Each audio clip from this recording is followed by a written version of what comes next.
please state your name? I, James K. Woolman, Do you solemnly support that you will support the Constitution of the United States and the Constitution of the State of Kansas and faithfully discharge your duties as Commissioner District, 2nd District, as Lincoln County Commissioner, 2nd District, so help you God? I do. I'm not used to saying it that way, sorry. That's all right. Format.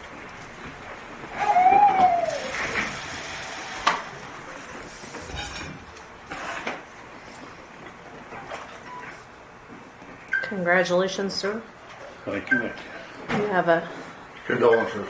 death sentence until the second Monday of the month. All right. Of January 20. You don't want to do it this direction. I don't have. Okay. Well, I guess I do have an extension for it. 2022, I guess. Where is the format back here?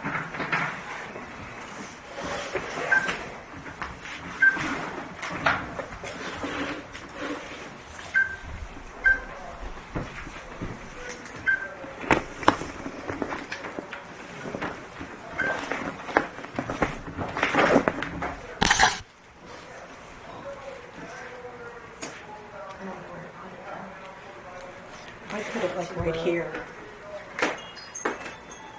Sorry. Maybe too low then. We could prop it on the bag. This bag right here. This is pretty rigid. Yeah. Size or something.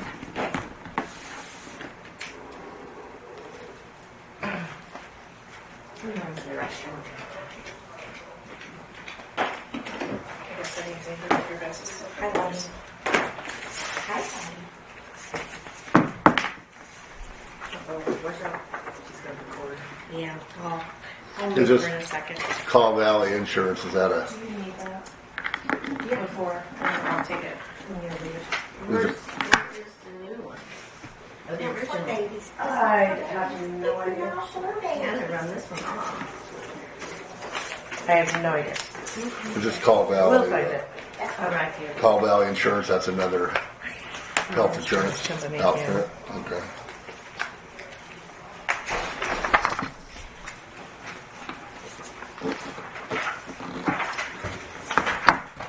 You are welcome.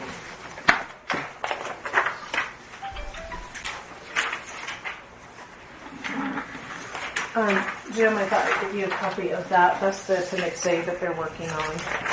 Okay. This would be the status of their budgets. I can teach you how to read that if you would like assistance with that. We get plenty of papers. Yeah. I can see that. So I got a big notebook.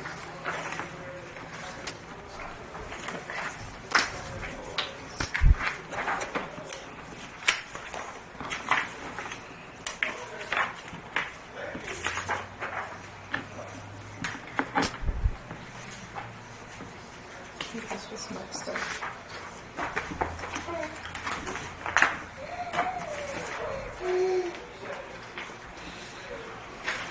This is not on the agenda today, is it? No, that was, Yeah. that's what we Yeah. talked to Mr. Grace about that, about the Appendix A, which was in the lease of who's responsible for what. See, it wasn't clear before, so we had issues about that. So we tried to get, define what they pay for and what we pay for. And that's what we really haven't approved nothing out of that, but we've looked it over and we think that's, or did we approve something on that? We never, did we approve that as an Appendix A? I don't think so. No, not Did- yet. Yeah.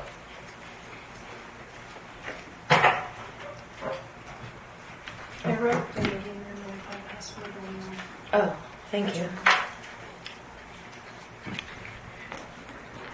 Do you have Yeah, that's that? only going to get one person.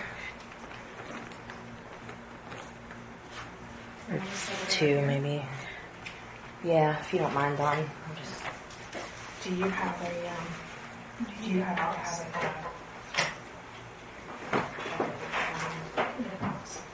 Yeah.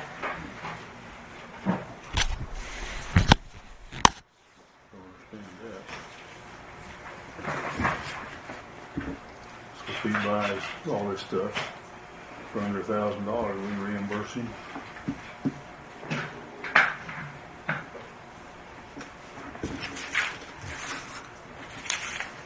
Well, If depends you on pay to something and it's less than 1,000, if it's like if it's Oh, yeah, that would item that we should pay for. They're just saying that they may just have their tenant there. See, like that's written now. Anything he repairs is less than 1,000 we pay for. if it's our building, if it's part of the building, now if it's a light bulb, we should. It just says anything needing repaired. Yeah, well, that maybe good point there. We should maybe edit On that. Grace, I'll be back to visit with you. Yeah, well, we should probably change that or be more specific about it or change it. That was just the first draft Yeah, type thing. no, I just, Yeah.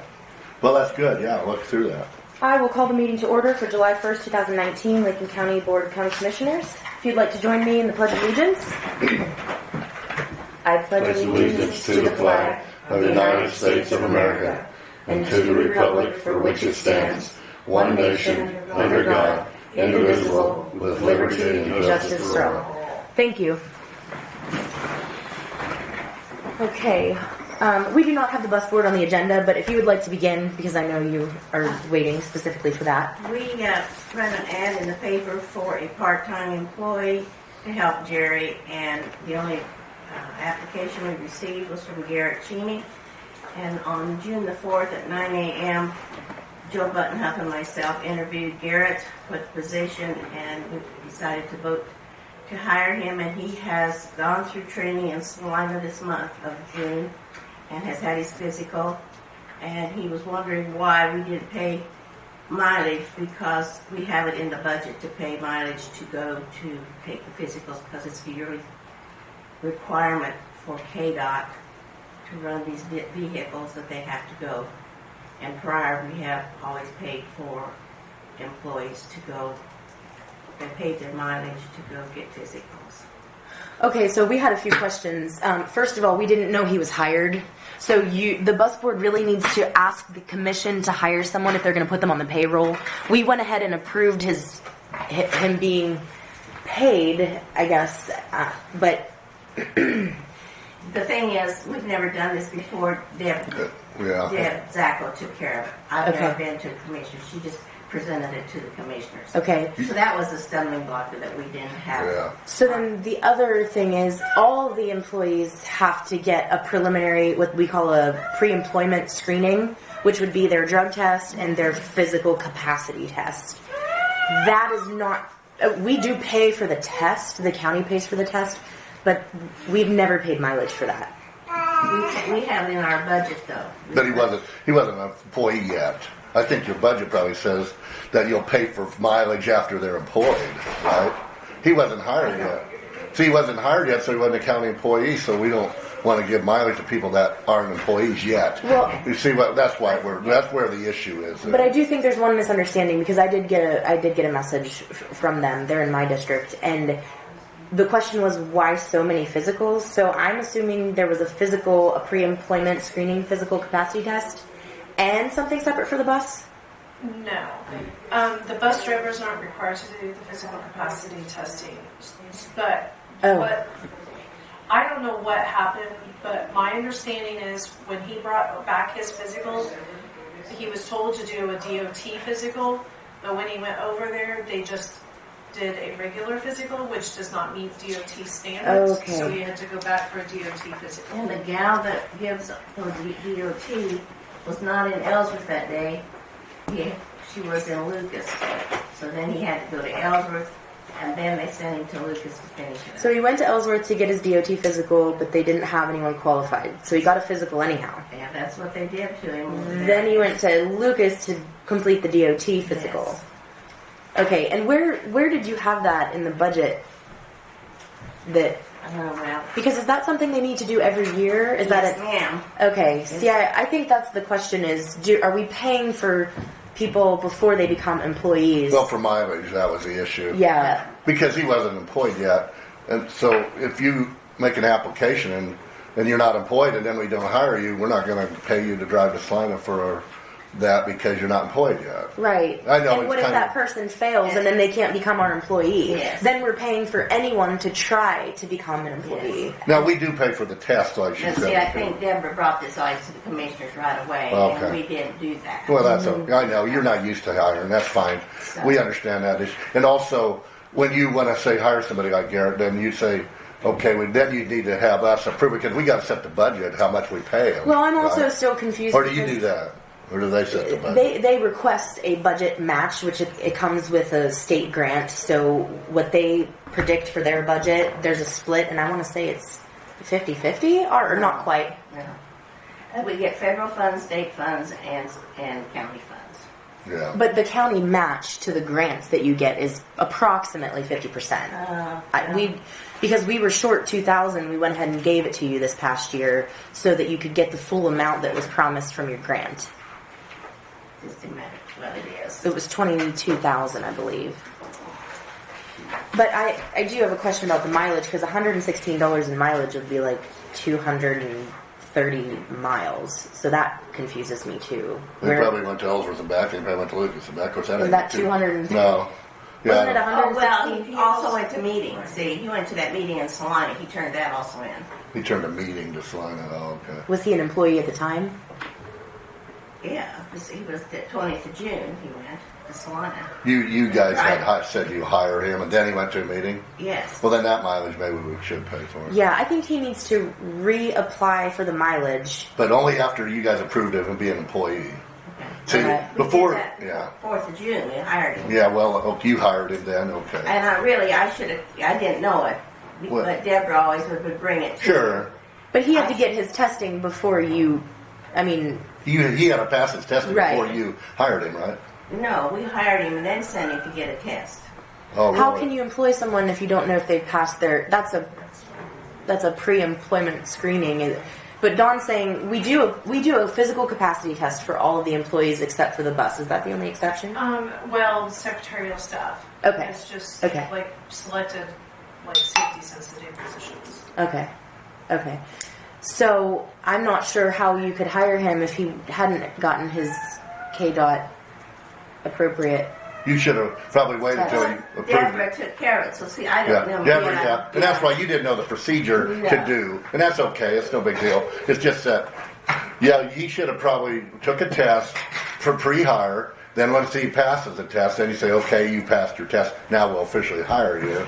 And then we would start paying mileage. And from then if he on. had an annual update test, I Then can we'll see pay how for that mileage. would be covered. Yeah, then we pay for mileage. But really, for what that, should too. happen if he's the bus driver? He should just be driving the bus. We shouldn't be paying him mileage. He should just be taking the county vehicle. I think Oh, that. no, you can't take. Up to the initial test, you can't. Well, we shouldn't be. That was saying- before he was hired again. They He can't, No, can't- they can't take the transportation buses to meetings and No. things like that. That's their own because personal it doesn't- thing. It violates the. It violates state. Well, don't we have county vehicles that can be operated? Because I know I have the choice of driving my own vehicle or a county vehicle. Well, we have the county van. Yes, they can take it. Yeah, I And he think. probably didn't know that. He did. No, nobody knows that. No, what I'm talking about are annual updates. Yeah. If we're going to be paying Yeah. anything for annual updates, we may as well be using our own Well, resources. in other words, a year from now, if he has to re-up on this test, then maybe we can take the county vehicle. Yeah, that's all she Well, of said. course he wouldn't take the county vehicle to the first one because he's not an employee yet, which is Right, why right. you don't pay it. That's why we didn't want to pay mileage. See. It's just a Gray area. it's a gray area, and there's no probably official thing on that. We just didn't want to pay mileage before we knew he was hired. That's all, because he wasn't an employee. And we just officially. found out about him last week. And So could you have him reapply for the mileage that's appropriate for the meeting after he was employed? Yes. I think that would be the best solution. And then if you would ever hire somebody in the future, even though you guys say, we like you, we're going to hire you, you need to come to us to officially approve it because we got to put it in the budget officially. Hopefully you'll have a Okay. human resource person to take care Yeah, well, you're right. Hopefully that won't of it. happen. Deborah took care of all that. Okay. So. Anyway, Okay. is that where we are? Is that all you want to? Yes, that's Do Okay. we need to set his, We need, yeah. So Salary? what is the wage? I have no idea. I've never had done any of that. Come through the office. Okay, Dawn, do we need to make a motion to approve his wage then? Yes, but I didn't bring it down. What did you guys tell him? I didn't tell him anything. well, we could I put that, gave you an we could table that to He next told week. me, well, Let's don't but I don't know. clutter that up now. Huh? If Dawn can get the information later, we'll do that. But we'll just move on. And thank you. Yeah, thanks. Yeah. Have him redo his meeting mileage. Okay, just the meeting and not the physical.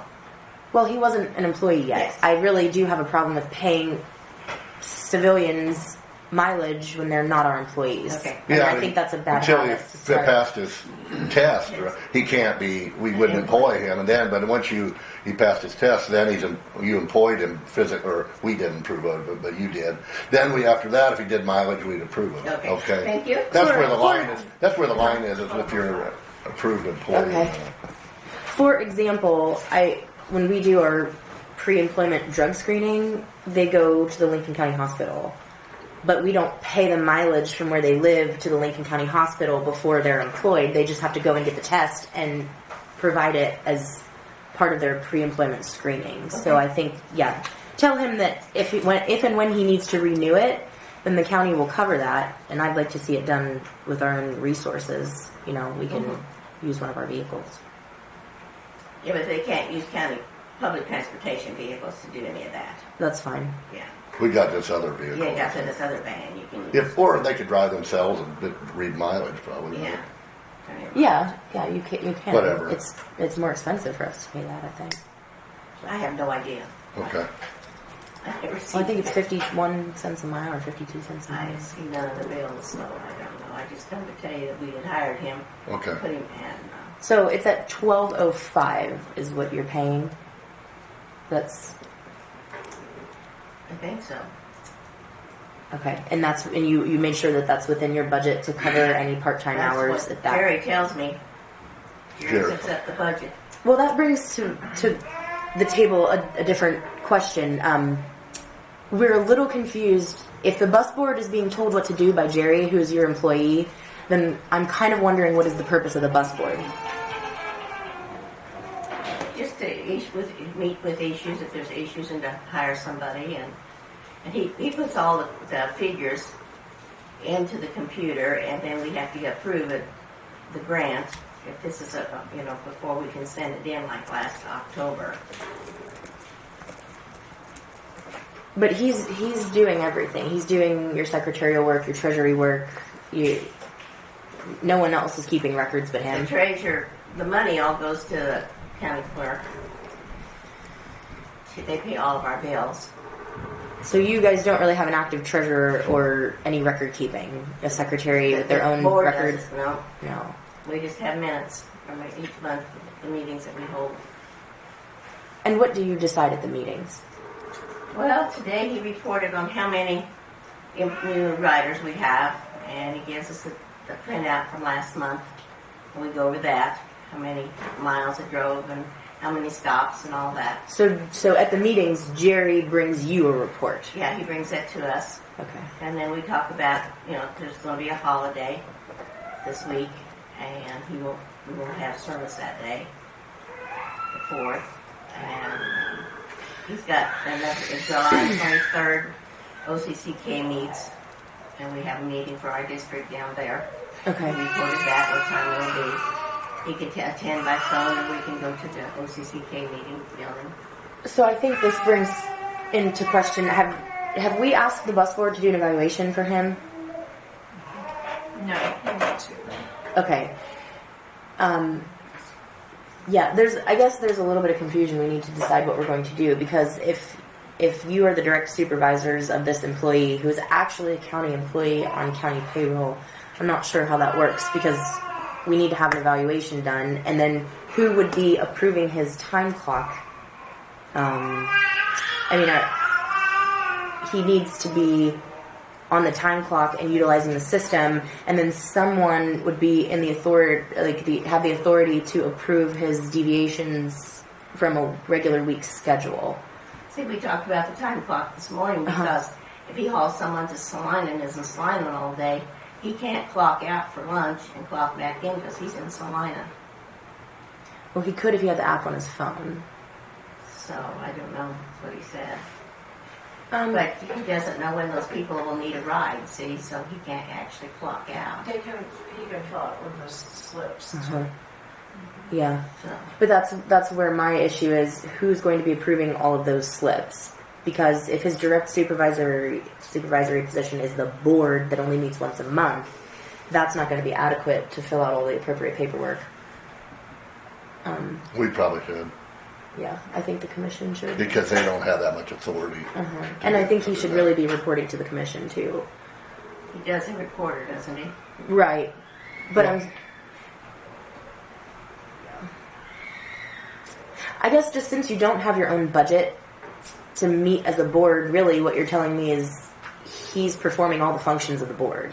The treasury work, the calculating of all the ins and outs of the budget. In other words, he's telling you what he's doing, and you're not telling him what he's supposed to do, right? Well, yeah, the bills come in. This morning he reported that KDOT came and checked all the vehicles, and we had to put new tires on one of them and clean the headlights on another one. But in this case, I don't see how they have that much oversight over him, because They don't. No, because he knows what he's doing. He's doing it. Well, I mean, how can they? I don't know what they're going to instruct him to do different now. If there's a But problem, that's what I'm saying. He's now a direct county employee, whereas in the past he wasn't. Yeah. But through an auditing situation, the county was told that because he is paid directly from the county and the treasury work with their budget is done through the clerk's office, they're not administering their own budget. Right, So well, he's now a county employee. we should probably have him. Well, Yeah. Madam Chair, I move that we table this for a week until we take a look at the bylaws to see what they're supposed to do. Okay. Yeah, Would you please ask? I'll second that. was that a motion? It was. Yeah. Oh, okay. Well, Is there any further discussion? okay. All those in favor vote aye. Aye. If you would just ask him to bring us the bylaws, Okay. and he can come to the meeting himself. And come visit with us sometimes, because about the budget and stuff, it's no problems. We just want to visit with him. Okay. Okay. All right. Thank you. Thank you. Did you guys take a vote? No, we voted. Oh, did I vote? Yeah, we voted. Yeah, we voted. It was unanimous. And I move to employ Garrett Cheney at $12.05 an hour per request of the bus board as part-time driver. I'll second.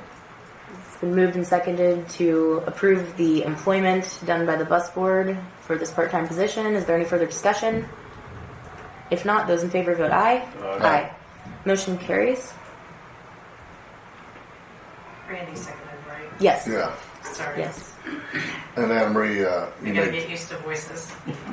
and you may ask Garrett to, if after you guys said you hired him, then if he had some other driving, ask him to redo the mileage for that. Okay. Yeah, just for Yeah. going to the workshop. Before he was Training, but the yes. training, but not the drug test stuff, because there officially wasn't hired yet because he hadn't passed that yet. Yeah, Okay. I'll do that. I know it's kind of a nitpick thing, but we don't want to pay people that really aren't working for the county officially yet. Okay. I will do that. Okay. Thank you. Okay, thank you. Thank you. I will move on with the agenda, and we'll just save the minutes and that Okay. for the Yeah. end, since We we're a little behind. Mr. Weigel, you're up. We just wanted to let the commissioners know that we hired 2 more personnel, dispatcher and a deputy. Okay. Rod Reese is the dispatcher we hired for full-time, and James Reagan would be the full-time deputy who will start next Monday? Next Monday. Do you have starting wages for them? Dispatcher was $14.05, and the deputy will start at 16. 16 flat? Yes. And Mr. Kuhn resigned now, or Yes. retired, or whatever. Yes. Okay. Is he gone now, or? He's Okay. been gone. Yeah, for a while. He went to work for the state of Kansas. Okay.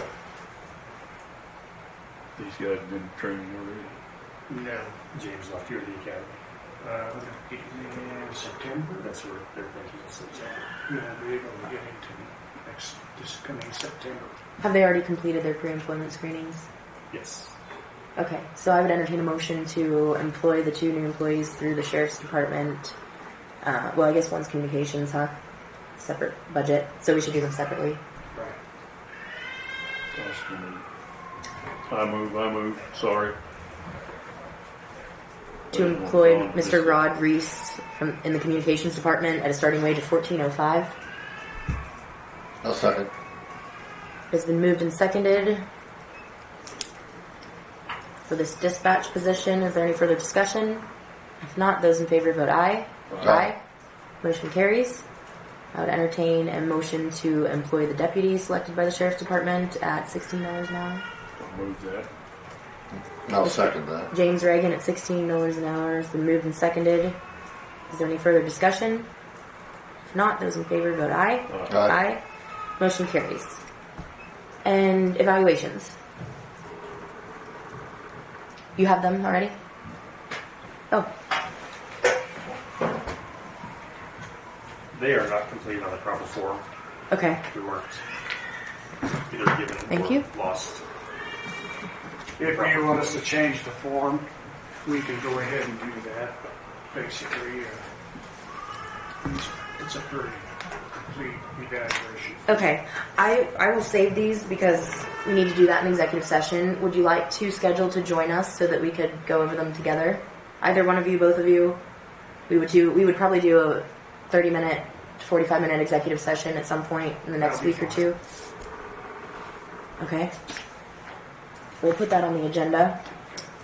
And the budget, then you have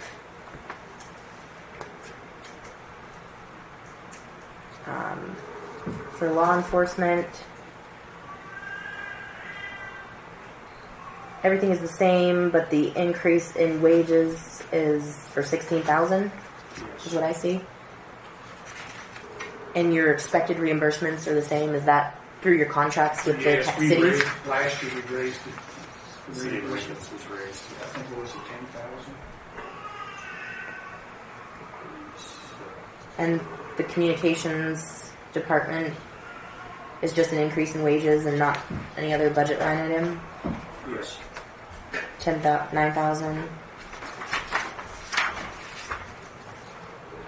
And then a list of employees and rates, correct? Correct. The dispatcher budget's different, obviously, than your sheriff's budget, right? Yes. Now, is the 911, I'm a little confused, does that work with the dispatcher budget? Is that different or what? That's a standalone. There's only certain criteria that you can use the 911 funds for. Okay. That goes through you guys though too, over here at the sheriff's Yes. office? But it's a different budget too than a dispatcher budget. Correct. Basically, the 911 fund is for 911 equipment, I see. training, stuff like that, just specifically for the 911 system. Okay. Now you have special personnel specifically used to do that, or would anybody, dispatcher people do the 911 stuff too? Yes. Okay. I oversee that. Somebody calls in with a 911 and it comes to you guys here, and then you guys say would get EMS and Yes. whoever else you Yeah, need. we page everybody. I see. Through our dispatchers. Oh, so you manually page them all.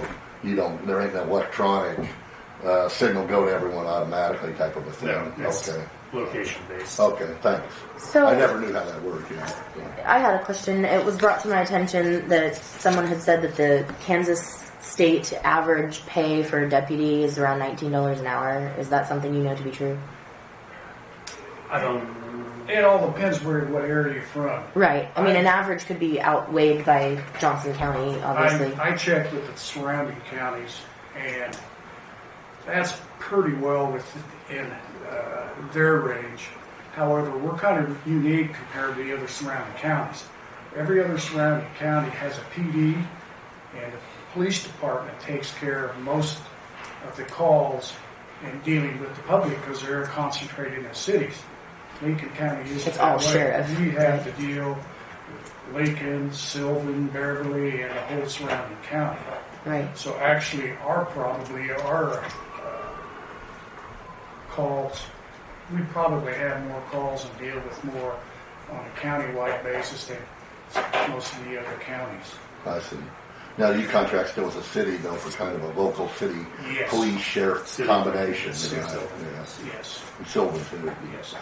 I guess I just wanted some clarification on the actual estimated wages so that no one is deceived. You kind of did a little breakdown here, which is nice. And with the annual wages being earned at the regular hourly rate, and then estimated overtime because you are doing, what, 12-hour shifts? Or 12-hour shifts.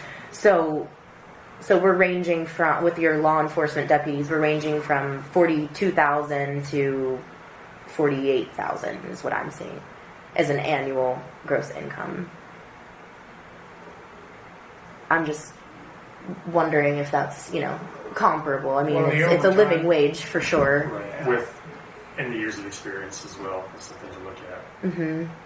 And I would just like to point out, if any of these people are utilizing our benefits program, that can be up to $10 an hour more that you're actually receiving in benefits. Right. So just to not let the public think that there's nothing to be had here. I mean, an additional $22,000 on top of $40,000, that's $62,000. So Don't you guys most guys get medical benefits, don't you, from the county? it's available to all of them. Yes, most of them do. I see. But you got to realize, if you don't have the benefits, you're not going to draw people here no matter what kind of wages you I agree. I'm just wondering if you guys, you were saying that, I'm not discounting the value of the benefits. I'm No. just trying to make it clear to everyone that collecting a total of $60-some thousand is a pretty decent living wage in an area like Lincoln County. And there's constant criticism of the board saying that we don't pay enough, but there's a fine line to juggle that for 3,000 people paying in and this many benefits going out. and we have So- pretty good benefits with medical insurance. Right. correct? Yeah. Yeah. When you're 25 Right. years old, you don't see that. But as you Right. get children and get older, it's Right. valuable. And I know people say, well, we can't eat benefits, but it sure helps once you get established to have that. Because, you go out and farmer by myself before I was by a medical Blue Cross, it went up unbelievable in the last 5 years, The bottom line is, if you want to keep people here working for the sheriff's office, you have to pay them a decent wage. Oh, yeah. I know. Especially the younger generation, they don't think about the side over here on healthcare. Right.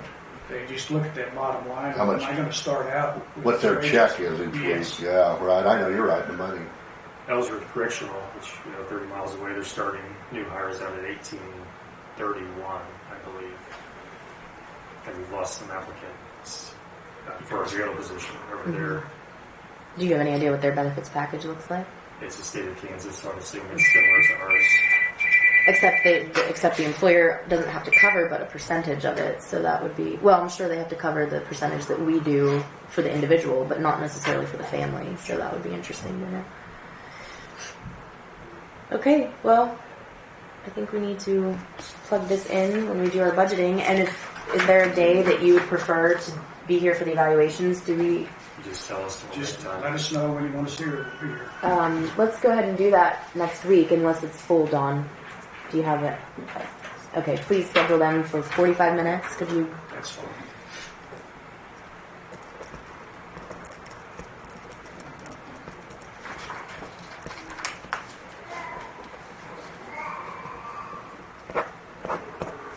Okay. Thank you. Thank you Thank for you. your time. Have a good day. Okay, believe it or not, we are right on time, and it's 10:30. Miss Lebien. Hard to believe. We're on Is it all time. right if I sit up here? Sure. Please do. Okay. All right. I just wanted to get on your schedule to give you my budget request for this year or next year. Who should I give the original to? Alexis. I'll take that one back too. Yeah. And then here are some copies Oh, thank for you. both of you.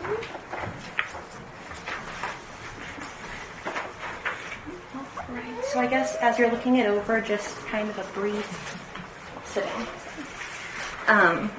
Overview of it is budget proposal is for $67,218. This amount is just slightly less than our current approved budget, which is $67,350.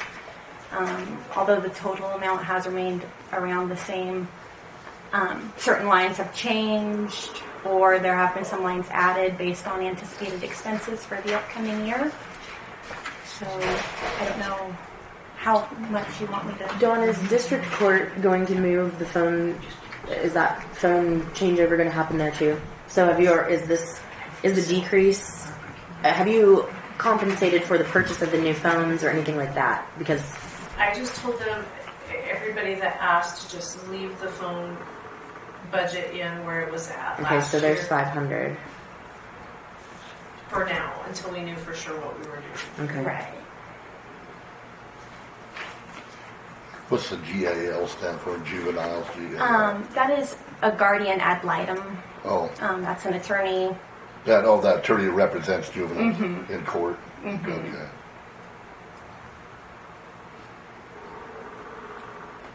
Your current year estimated, that's not the approved budget. That's just what the expenses are projected according to what the use is now. Yes, that's So just what was my the- best what was guess the- at At where you are in the what was our total what was the budget actual approved amount?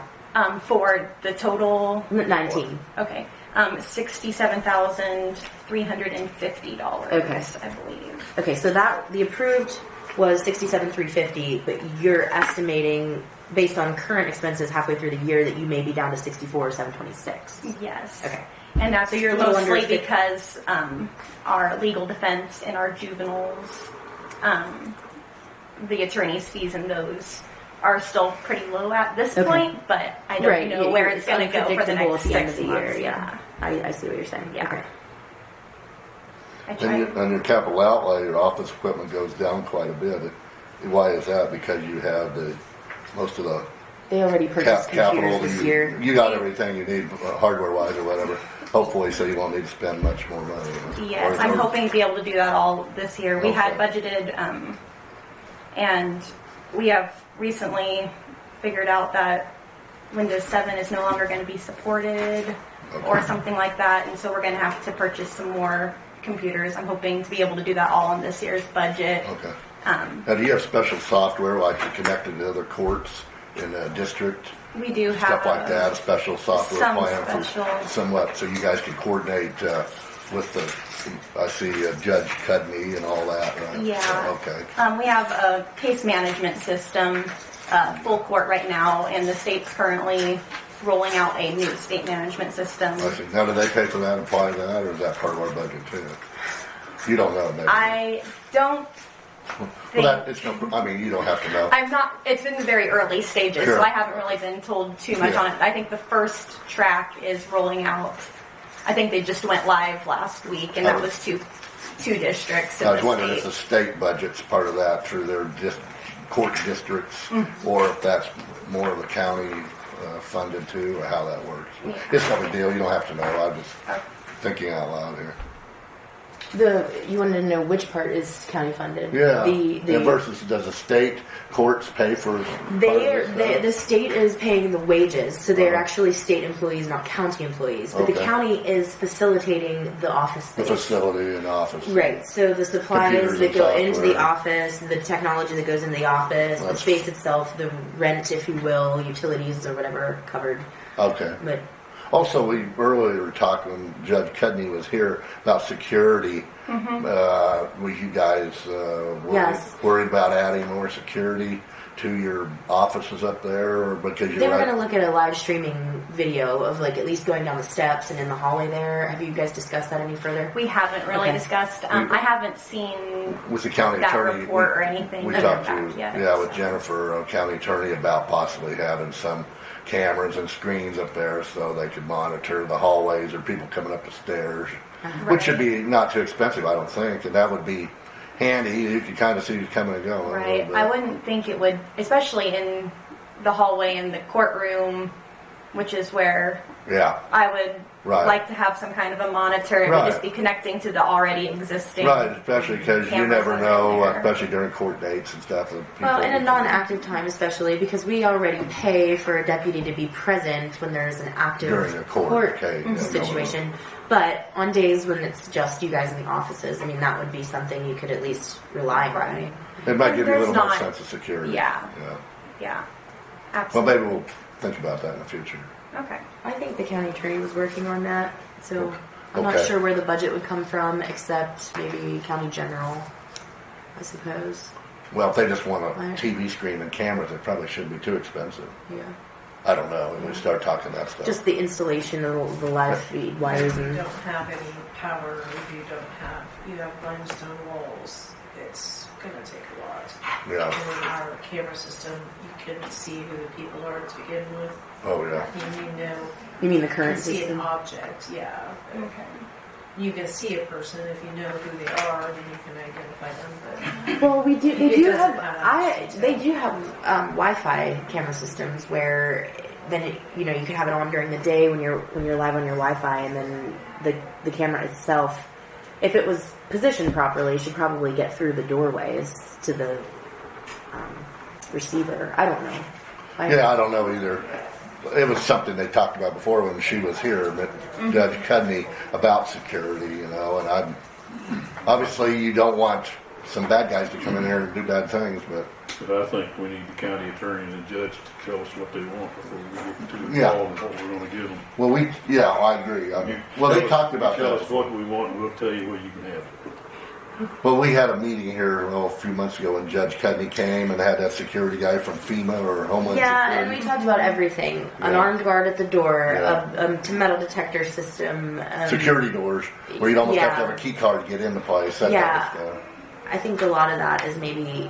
Well, we can't afford it. I don't think. Yeah, it's over the top. I mean, we're Yeah. blessed to not have any issues. Not that I want to see that happen, but I think there are minimal precautions we Right, can right. take. So. And I don't want to dwell on that and drag us out. I'm sorry. They need to give us the criteria and then let us study that.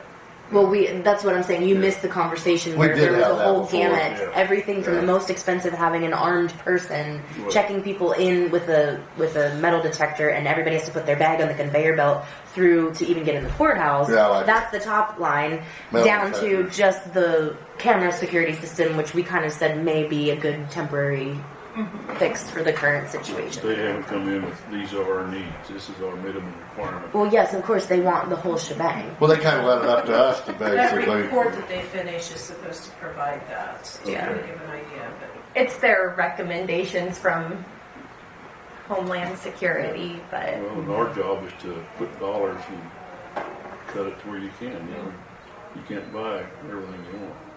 Yeah. So we just need to see what they want and we'll take the pencil to it. when I know more about that, I will Yeah, you could maybe Yeah. ask schedule Judge something or about that. have Yeah. Judge come in Or and I'll talk with you. Jennifer too. Yeah. Yeah, Because it was brought up, and we kind of dropped it now, and that's the only reason right. I. That's not factored I into know. this budget here. Right, I see so, that. I see that. And that's Okay. fine. That's fine. Yeah. Well, I think it would probably just become courthouse property. It wouldn't belong to your court office, so to speak. So we can justify that out of the general fund or the capital improvement, maybe. Okay. Thank Any you. other questions? All right. No, thank you. Thanks. If you have any other questions that come up, I'm happy to come back down at a later time. Okay. But thank you very much. Is that good? Thank you. Have a good rest of your day.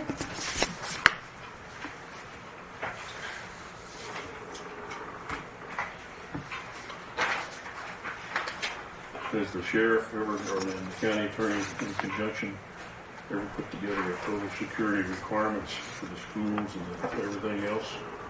I'm sorry, repeat that? Has the sheriff and county attorney ever put together a total security requirement?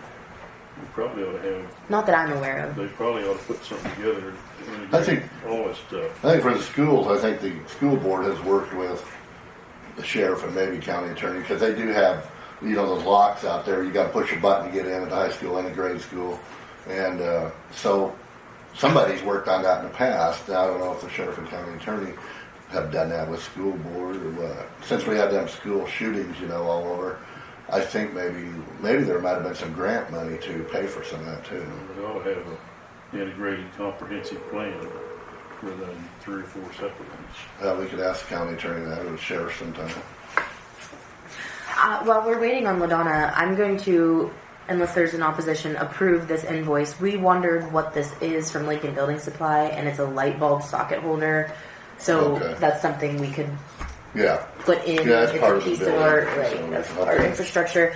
Now, this other invoice, one was tape, mesh tape, which I'm assuming would be for some sort of drywall or something like that, mesh tape.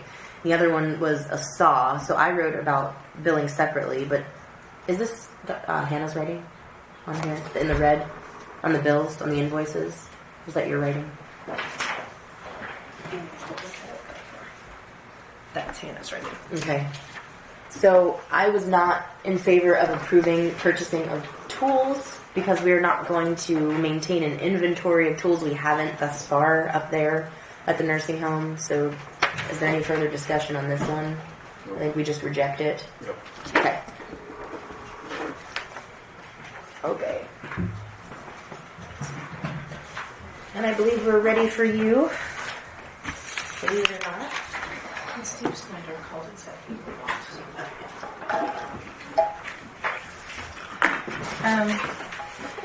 We talked a couple weeks ago about changing our medical consultant.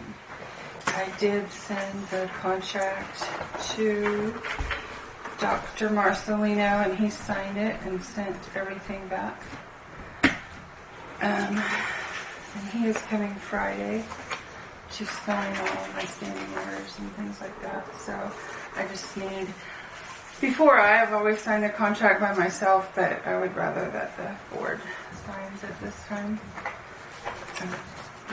Now, we dealt with, I talked, since we got Derek Lowry out of EMS, we've asked him, because he had the same issue getting a medical consultant, and we asked, when I went to the hospital board meeting several weeks ago, and we were asking, couldn't Dr. Chima do this? And I know you was saying maybe he didn't want to initially, but I think now we've had Mr. Granzow talk to Mr. Chima and Derek. They're working with him to become the consultant, I think, for the EMS department. It was Mrs. Chima. Mrs. She Chima. refused. Oh, they both have? Yes. Okay. So, and Well- nobody from the hospital's been talking to me, so. Well, I told He's him. talking to anybody. He's talking to the EMS part of it, but they're not talking to me. Okay. So, Well, I was thinking if they were going to get one of the Chimas, right. that maybe you could too. Well, I prefer not to for the reasons that I said before. Yeah. They already refuse. Why would I want somebody who doesn't want to do it? Well, I think some of the discussion since you brought that to our attention is why wouldn't the hospital board make that a requirement within their contract if they're going to be serving the county that that's part of the package because they're But it's not part of their contract. well that was never They could add that part of it. the board was our board was never addressed on the issue is what I'm saying and to benefit the county it seems like that would only make sense that they're here. These are some of their patients that are seeing you, that are dealing with our EMS. You know, that might have been a nice addendum to the contract is that they do serve in the capacity to provide your consultation role and the EMS department's consultation role. Obviously, they've already signed their contract and they get they're privileged to have whatever is in it or not in it, but that should be a discussion in the future. And that's only a year contract. I mean, we decided not to make it into perpetuity like the last one has been. Mm-hmm. So how much more is this just in an annual budget than what you were? Well, he's $400 a month, and Dr. Rooney was $120 a month. So it is quite a bit more. But he does have a public health background, and he's a public health officer right now. Mm-hmm. So for me, it's worth it. But. Mm-hmm. Do you consult them about issues that you have? If you can find him. So what does he do for you? That it's his license. It's his license. Yeah, but that allows them to practice. You have Dr. Nagoni doing it now, right? Right. When his license works for you, right? Right. Well, the Chimas wouldn't work for you. It would if they would agree to it, but she's already refused it. Well, I think they're still in discussions because last I heard. Who am I supposed to talk to? Maybe I'll have Mr. Granzow. This would be up to the hospital administrator who formulated the contract. We went to the last meeting. Leon, I'm not harassing you here. I don't want to act like that. I'm just saying I've flown without a net for years and I'm getting tired of it. Mm-hmm. You know, my license works on that too. Yeah. So, in order to get someone who knows what they're doing, yes, I'd like to support the hospital in that. I would. But so they're not ready right now because they're trying to open, they're managing the clinics and everything else. If they're not ready right now, that's fine with me. We can get somebody else for a year. If it doesn't work out, it doesn't work out. Or if they change their minds, that's fine too. What are the dates on this? July 5th to July 5th to July 4th. The only reason I brought it up is if the EMS are going to use them, right? you could too. That's all. Same county. But Randy, we're totally different entities. We have totally different protocols. We're not the same at all. Well, let me explain. But your license will work for you. This is from my point of view. it would. Why would we need to budget $4,800 for your department to have this person's signature when we're already giving the hospital over $500,000 to subsidize their network? If that was in their contracts, Right. I'm fine with that. And it's not, so I understand So where it's we not. are. Yeah. And you wanted me But to that- move forward, and now you want me to wait again. Well, we didn't know at the time that at the time Right. you said the Chimas, we Because- didn't want to do it. But then I talked to Mr. Granzow, and he was saying they were working with the Chimas to support EMS because the same issue with EMS was happening with you if Dr. Degoni And situation have goes those up in the air. conversations even started? Yeah, well, I need to get with Mr. I've We not do. been part We of need it. to get with Mr. Granzow and find out what's the deal with the Yeah. medical consultant with the EMS. It sounded like they were going to go work coordinating with Mr. Walter down there and have them do that for him. And I was thinking if he was going to do that, then also with you. First of all, it saves money because you're talking another $4,000 here a year, which. I understand that. But that's the reason. I don't care about you having this person, and they maybe are more qualified. But if we can save $4,000 by having some Chima doctor, one of the two, do it because they're doing EMS and do you too, that's what I'm Somebody's going to pay that $4,000. Well, we do. Exactly. What I'm saying is they receive a contract to work for a hospital, and it's owned and facilitated through the commission. So it would be beneficial for the county to receive a service such as being a consultation for our two county departments that need a physician consult. But Yeah. the doctor's As part of going to their- want to change his contract. He's going to want an additional pay of $4,800 to assume that additional duty. Well, unfortunately, it could have been administered by the administrator to incorporate that in the initial offer. And I understand we're behind the ball in this, but it's new to us. It's you haven't changed what you've done in so 20 long. years, So right. You have a Right. contract with Dr. Goldie now. Yes, I do. Is he satisfactory or not? No. Okay. That's why, I mean, she went. I was looking for a clause about a termination, you know. And 30 days if they But you really don't Do- utilize, once you're just using their license, right? You're not really talking to these guys. Well, they're available for her consult. Yes, as I part need of, to talk to them, Oh, but okay. I don't get to very often. With so Dr. Degoni. I talk to other people who help me out Okay. that aren't getting paid for it. Okay. So this guy would really help you out. Okay, Yes. I'm just going to read the termination clause because I think Yeah. that's important so we can move forward. However, it is specifically agreed by the parties here too that the county and or the medical consultant retain the right to terminate this contract unilaterally with 30 days written notice to the other party. This contract may be immediately suspended by the Lincoln County Health Department Director without prior notice if, in the opinion of the Lincoln County Health Department Director, the medical consultant's conduct or action violates accepted standards of clinical practice or jeopardizes the operation of the county health department, which not the latter situation, but the prior would be we have the right to terminate. So I think we should just move forward so that you can continue doing what you're doing. Yeah, and This takes effect in 2 weeks, or where are we? Friday. 1 week. Oh, This okay. Friday. Right. And he can, I have no problem visiting and talking about it with Dr. Chimas and the hospital administration in future.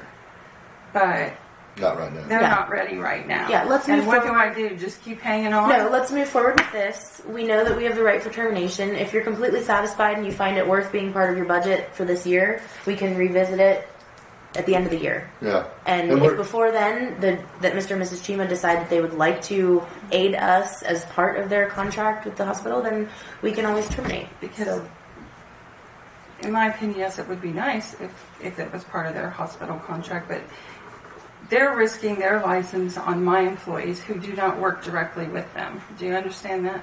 So this guy is too. Yeah, he is. They all are. However, he works for a health department with an administrator that knows me very well. So part of that is he's comfortable with me and I'm comfortable with him because of the prior relationships right, that I and this have. is not on you, but had the administrator who formulated the contract brought you in to discuss with the new hires what that relationship could be, they may have very well been comfortable with that from the get-go. So I'm not putting that on anyone in particular except for the fact that there was not the communication bringing them in. Well- of course, they didn't know if they would take the job, Well, etc. But And part of the whole thing is too is Dr. Degoni was previously doing this for so long, EMS that there wasn't a and question. for you know. guys, I know. and that's in a limbo situation. So that's how this whole thing got Right. Well, that's mucked out over.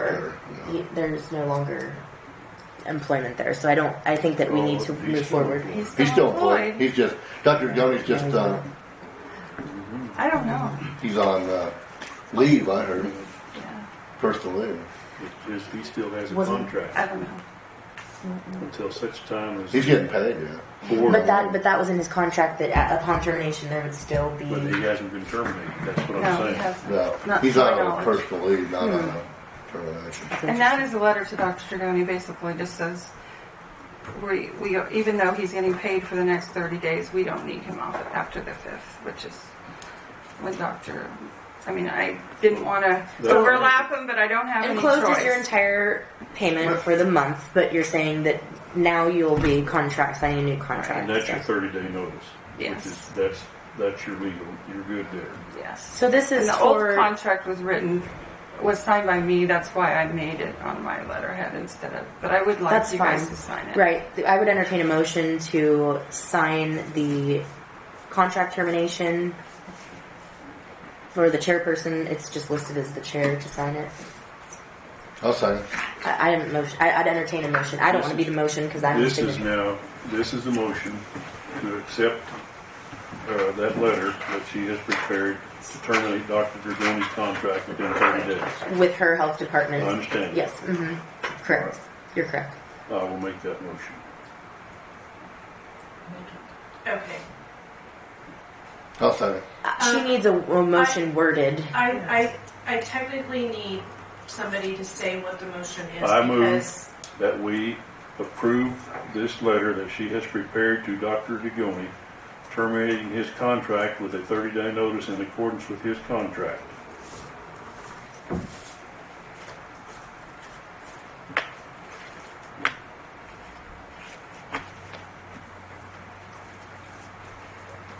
I'll second that. But if we need another one.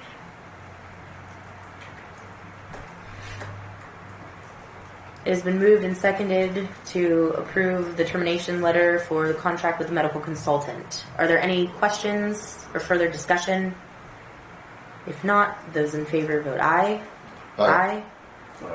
None opposed. Motion carries. I will sign. Now, you can operate without a medical consultant. No, I cannot. So Okay, so now you're going to have to find one. I did. This is That's the this is what contract this for is. him. We got to prove that, don't we? She had This previously is for who? Okay, she had previously come in and let us know that there was going to be a changeover and there was some instability, so she wanted to get ahead of the game. She has prepared a contract with someone that she brought to our. What county is he in? Lawrence, Douglas County, but he has In Douglas County. a house at Panopolis. Okay. So So you have a guy to take over. You don't have Yes, to depend on the two He new is doctors the that we have. public Mr. health Marcelino. officer for Lawrence, Douglas County Health Department, and he's their consultant. Yeah, I like that. He's trained and He's in public fully health. functional. I like it too. I make a motion that we approve that contract.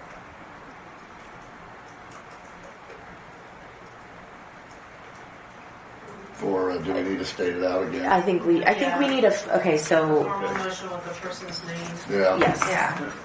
I have been criticized. No, you for need that. Not doing the motions. We're all me. for that. We Here's can his do better. name. Okay, Yeah. and it's at $400 a month for a year for a 12 month.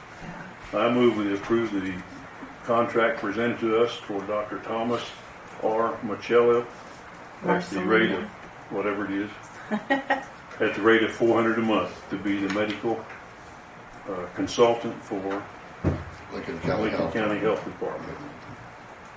Will that do it? Correct. I'll second that. Okay, it has been moved and seconded to approve the contract presented. Any further discussion? And Jennifer reviewed the contract, so. Was this just a prototype kind of that you got from him or No, I what got you it had? from Douglas County Health Department. Okay. Not Douglas County, sorry, Johnson County Health Department. Yeah, okay. And tweaked it, and then Jennifer tweaked it some more. Is it, she likes it now? Mm-hmm. Okay. Okay. If there's no further discussion, those in favor vote aye. And you're happy with this, right? Any opposed? Yes. I mean, that's Motion your carries. solution. And we have a signature line here for all of us, or just me? Just me. I just put you on. That's fine. I like this better because he's in the club. He's in public health. What is the date? Oh. 7/1. 1 month. July 1st. Half of the year is gone. Yes. And I did hold his check to put his letter in with for Dr. Ladonna, but I didn't realize the ambulance and our check was all together. So if he should call and complain, I'm sticking it in the mail on my way back. We didn't pay him for months, so it's okay. Okay. You're perfectly okay. And my other. Can I make a Do you want a copy copy of of this this in too? your box? Yeah. I also, I know several times different people have asked about monthly department head meetings, and I really think they would be beneficial, but I don't mean for it to be another thing for Dawn. I would be willing to take over that role and figure out dates and notify people and kind of work on an agenda or what we need to talk about. I don't think it would be hurt to discuss any of the minutes through the commission meeting if there's anybody that has questions about something that needs clarified and things like that. I just think I've wanted a monthly department head meeting for a long time. I know some of them feel like it's not necessary. I guess they don't have to attend, but things like the handbook and those kind of things we could help with if somebody would take advantage of our help, because Yes. that's what the department heads are for. Yes. Instead of things getting all changed and we have no knowledge of what's going on until it's already done. And then it's kind of hard to complain about things when it's already done. Well, and just the situation that we have here with the medical consultant issue, that's nothing we've ever dealt with. It's been the same for a long time. As that change comes about, if you and the director of the EMS were in the same room talking about it ahead of time, we can have a plan instead of kind of backpedaling, figuring out what we didn't do last time. Exactly. Yeah. Yes, Because even that's though we're excellent. separate, a lot of things overlay each other. Yes. So. Well, one of the things that I find is most disgusting is they can't purchase supplies together for bulk purchases. They're separate. I mean, that just blows my mind. Of course, it's just Each department. Well, And we if you did, could- then you'd have to separate them out. We could in some sense, but we'd have to have a lot better communication. That's what yeah. Yeah, maybe there are ways So- that we can figure out There are that some there's things, some that consolidation we could things. purchase together. Right. But I don't know that we'd get better pricing because even though we're together, we're bigger, we're still small in pricing. So there's no benefit to it then, really. Well, there's not a massive bulk option, but just Yeah. even the idea that certain supplies, it doesn't even necessarily have to be medical supplies, but other things that you might go through a lot of gloves or something. I mean, I guess that's medical. But I mean, like we there are order things- soap for EMS, and they buy it from us because we have the same dispensers, but we don't get a cut rate because we order more. It's just that because there's not enough. instead of ordering a case that sits there for 5 years, we could at least spread get it out. through it, Yeah. and and then it's one person doing that administrative work instead of two doing it just on a smaller scale. And then Hannah just splits it. However that works. That's a great idea. If you would like to get back to us with Yes. some more ideas on how you'd like to coordinate that, how often. Okay. Last year, the prior men on the board with me, we had decided that it would be nice to have a monthly update because we're not hands-on with these departments, and so the only one that had come consistently almost every week is the highway department, which was nice because then it gives us an idea of how things are progressing. We always get thorough reports from the health department, so that wasn't my criticism, just the request that it be more of a regular contact because it's not something that I have knowledge of, prior to what I learn as I go. So it's more informative for us to hear from them regularly, and then if there is communication that needs to happen between the departments, we're more aware of it. It's been helpful. A department head meeting. Well, she's actually talking about getting all the department heads together, which is great. I mean, there are lots of benefits to that. Last year we had started asking them to come, if they could come once during the month to a meeting.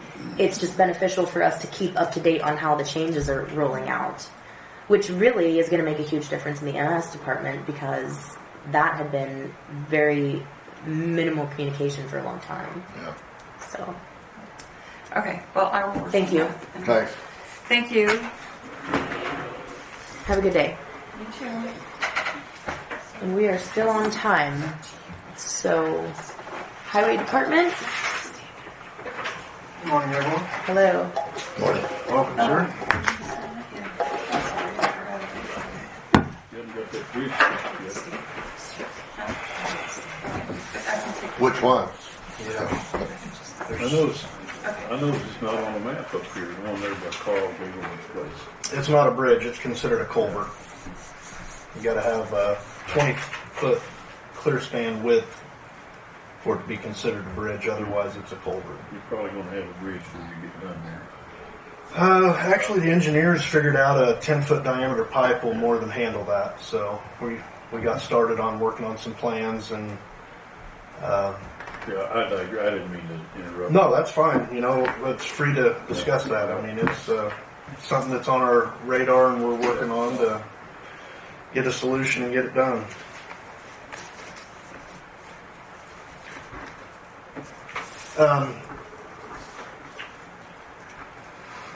I guess we need to request for what we call supervisor hours for the highway department. There's 3 people that currently come in a half hour prior to everybody else to assist in planning the day, and if the weather's changed our plans, give us time to get some stuff shifted around and stuff like that. And I'd like to set the hours for the supervisors at 6 o'clock to noon, and then from 1 o'clock till 5 o'clock in the summer, and then 7 o'clock till noon, and then 1 to 4 o'clock in the winter hours. Are these salary positions? Yes. Well, it's the public works, road supervisor, and office manager that come in at that time. Are those all salaried? I don't believe. Yes. Okay. It's what Dawn said, yeah. Okay. Okay. I think that's fine. Are they over the 38.5? The annual 38.5 that might be coming in as a stipulation for non-exempt or exempt? Well, Liz gets overtime regardless because she's not considered. Routinely her supervisor. description doesn't meet, so she just gets a salary, but then we pay her overtime. But then the other 2, yes, are over that 38. Well, we have some restructuring to do, first of all. So I think before we really make that decision, we need to talk about what that's going to look like. We have decided that after looking at all the issues, the best option is to create a position that primarily focuses on bridges and culverts. And instead of having a bridge crew foreman, that road and bridge supervisor is no longer going to be road and bridge. It's going to be a bridge supervisor position because we have so many of them that need attention to detail, structure, organization, planning, long-term planning, comprehensive planning, even micromanagement, if you will, over the actual crew.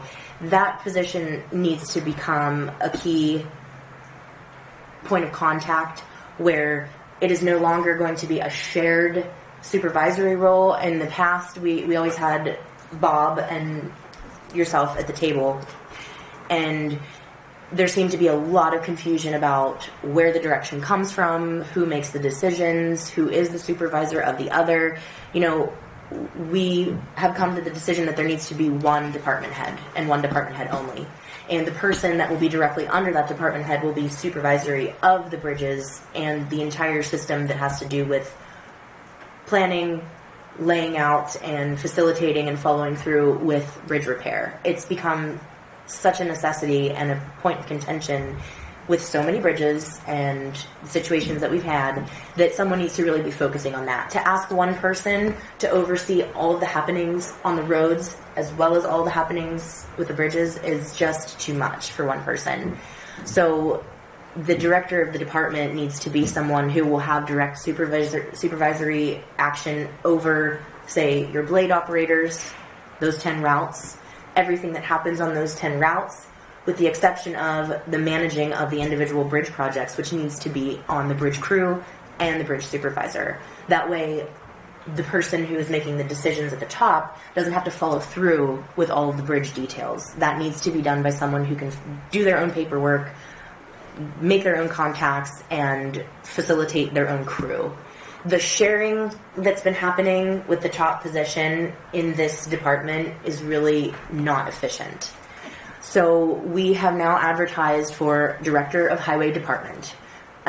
We've taken out the landfill and the noxious weed department because there has been no budgetary benefit to combining them.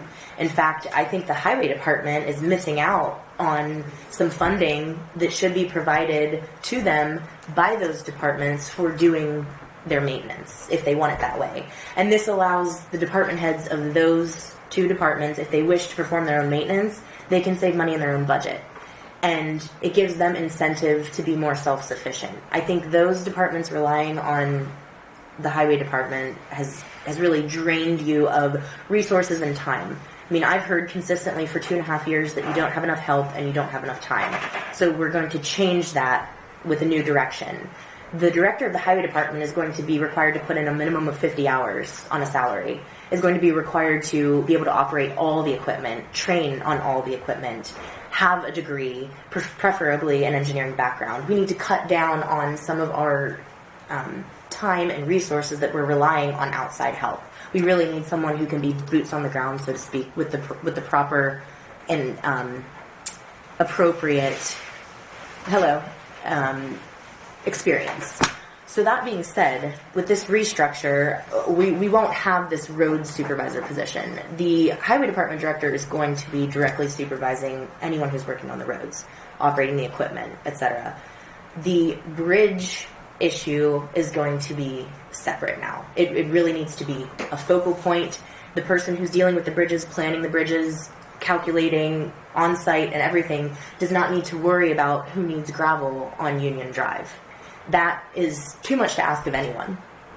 So that being said, I don't know either about what we should do for the secretarial position, because in my opinion, if this secretarial position needs more time now, then they should be working Fridays, not getting overtime, but working a regular workday and working Fridays when no one else is around, because there's no reason that you can't catch up on paperwork when no one else is there. Still looking for 40 hours. Right. I mean, you're saying that you want this person to come in a little early or leave a little late. If there are things that need done throughout the week, on Friday when no one else is there to bother you, we're going to have to designate somebody else for 8 hours out of the first 4 days of the week to be able to be available to answer the phone and deal with all that stuff then also. Well, doesn't Liz answer the phone now during the day? But if she's not going to be there but 8 hours for 5 days, who's going to answer the rest of the time? The first hour and the last hour? Or whatever it may be, yeah. Well, I would assume... Yeah, I mean, I would assume that the department head is there first thing in the morning and is there at the end of the day. I mean, that's my assumption. Some days it works, but not all. Right, unless you're on site. Do we have a forwarding mechanism for the phone? I don't. Not at this time. You don't get forwarded to? Yeah, I mean, I guess I'm just under the impression that operators working 4 10-hour days is different than closing down the entire operation a whole day a week. I'm kind of wondering if you're working in the garage and in the shop, if that's what you call it, and you're doing tire changes and oil changes and things like that, wouldn't that be beneficial to be able to do that on a Friday when the equipment isn't being used and you know it's not being used? Depends, Sometimes yes, sometimes no. How could that ever not be beneficial? Can you give me an example? You're going to have 2 or 3 guys in there working? I mean, I'm not following your structure. I mean... You have 2 people designated to the shop. Yes. And now you have a 3rd person in there as well. Right now. Right now, okay. Yes. So, on a Friday, when motor grader A needs a blade changed out, if it's not being used because the operator isn't working that day, would that not be a perfect opportunity to have it in the shop being worked on? If it presented itself to be done that day and not need done earlier or something. Well, that's what I'm saying. The I 4 guess, day. I guess I'm seeing that there's a potential for a lot of change come down the pipe. You know, it might be easier to see it all put on paper and be able to study it a little bit. Some of these questions are, you know, I'm just trying to wrap my head around some of it. You know, it's different than the way we've done it since I've worked here. So, I mean, a quick answer on some of that, I don't think that I'm going to be able to give it right away. Yeah. So you think the mechanics should be there the same as You know, regular workers? I think everybody should be there pretty much the same time. You know, that half hour that the supervisors have differently is for preparation and stuff like that. I don't see how mixing everybody's time schedules and stuff up, because let's say that one person's typically working 8 hours a day, but we change their schedule, we need them work 10 hours a day. Are we just going to do overtime? How do they plan for that? You know, people have life beyond work, you know, and if they've made plans and you need them to be there, but they've already made plans, then they're not going to be available to come in. You know, it's... But I could agree with her on the secretarial being there on a Friday, just because the public will sometimes call and there's nobody there on Fridays now. I could see her being there 8 hours, Monday to Friday, and the rest of you guys doing your 410s. But, because then she would have more work, like I say, on a Friday to do things when you guys aren't there, you know, to make up paperwork. 40 hours though. Well, but 8 to 5, yeah, no, we'd still But be being there. interrupted in your work day with people in and out is different than being able to sit at your computer and get something done because Well- you know no one else. Well, and also if she's not busy, say on a Tuesday, real busy, she can work overtime. We're not against overtime if you need it, you know. And you have been now with the roads bad, Saturdays and Fridays and Saturdays. That's fine too. We can deviate from a schedule. We just want to set a schedule here, like the 10 hours. I know you guys like the 10-hour 4 days because you got 3 days off each week. That's great. But some people are saying that nobody's there on a Friday or a Saturday. Well, never Saturday anyway, I guess, but Friday, when people are maybe wanting to contact you and you're obviously not there because you're not working.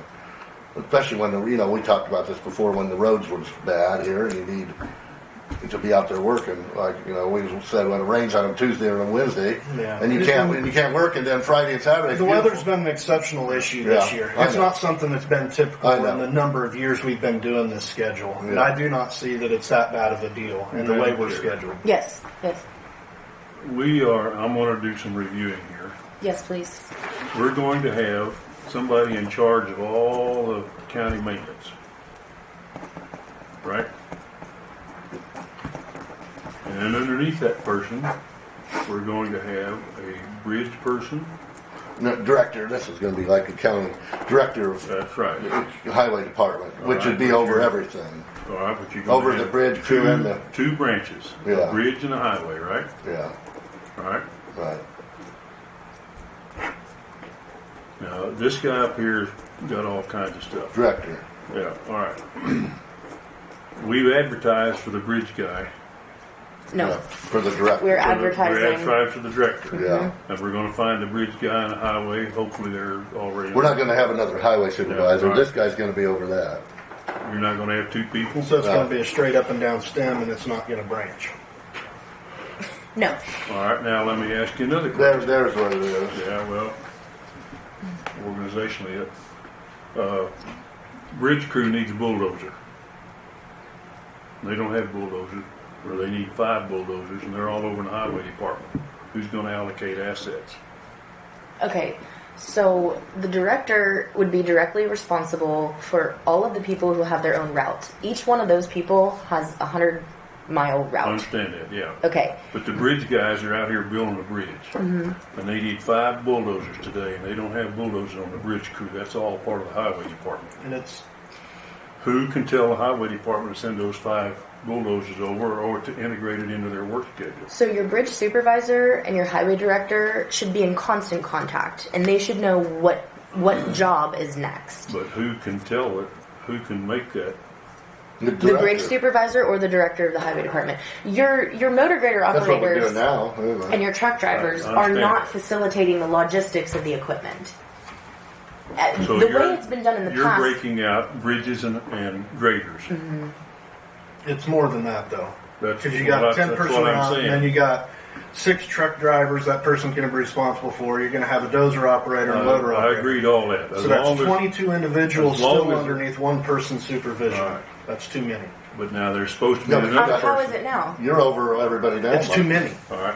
Well, Right. that's So what the really- breakdown is to separate the bridge concept. That's 3 people. Right, but those are the most important and most expensive jobs that we have going on. If you are relying on, which you've told me in the past, and if you'd like me to find all the videos I can, because I've heard it at least 10 times from you, that each motor grader operator is responsible for his or her own route.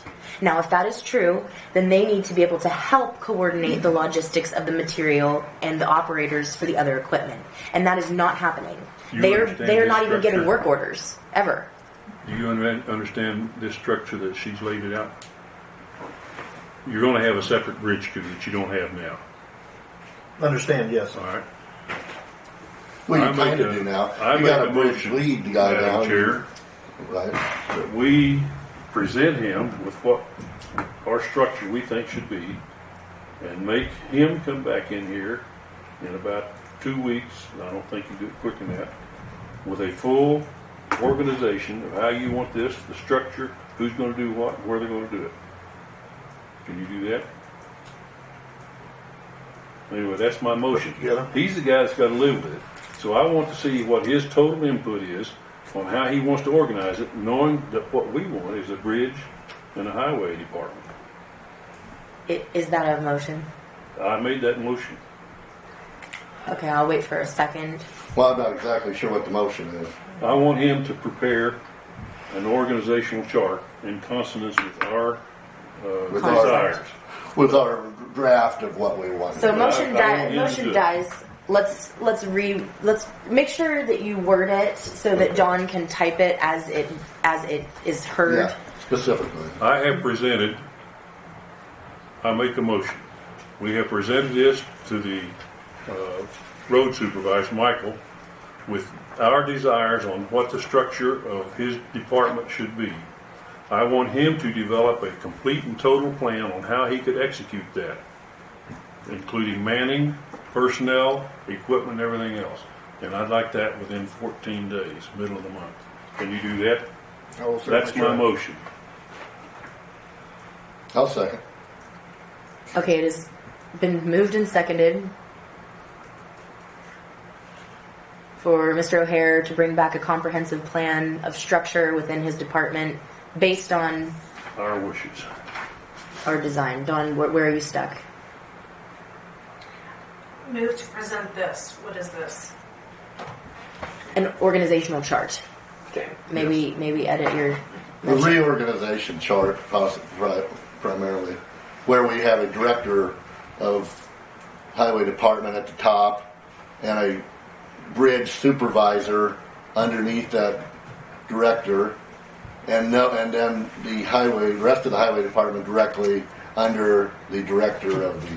You bring us a plan and we'll figure out what we can do. But, you know, Okay, we have a motion on the floor, and it has been seconded. Dawn, would you like a further discussion to clarify Or what you have explanation. putting down?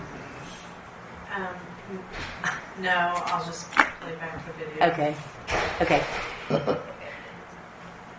All those in favor vote aye. Aye. None opposed. I'd be happy to sit and talk Who all you seconded? want. Mr. Lohman seconded. If I may just break from this subject. When Dawn's typing, Yeah. she's supposed to do verbatim. Okay. So Write out the motion and then. I move Yeah. and then use a verb. So that, well, that is the verb, but use an adverb there and in the rest of the sentence so that she can just put it down and then wait for the second, and then you can clarify everything under Right. the discussion, because she's trying to catch up and I usually watch her out of the corner of my eye until she stops typing. I'm known for making long motions, but yours may be longer. But anyway, I think it's important to get his input and our input together Agreed. to stir the pot. Agreed. So everybody's got to be happy with this, or at least everybody has to be equally unhappy. Agreed. And I will just reiterate to you that a few weeks ago he had an opportunity to revise the job description that Mr. Howell left the position of, and there wasn't a lot of revision, so I took it upon myself to ask permission here to kind of do some restructuring because we can see that the efficiency is lacking. Now we got it. So thank you. If you want me to visit with you or whatever you want, I'll be happy to. Very well. Thank you. As long as you fix that damn bridge. In due time. Is it rye? Yeah. There's a copy for all of you there.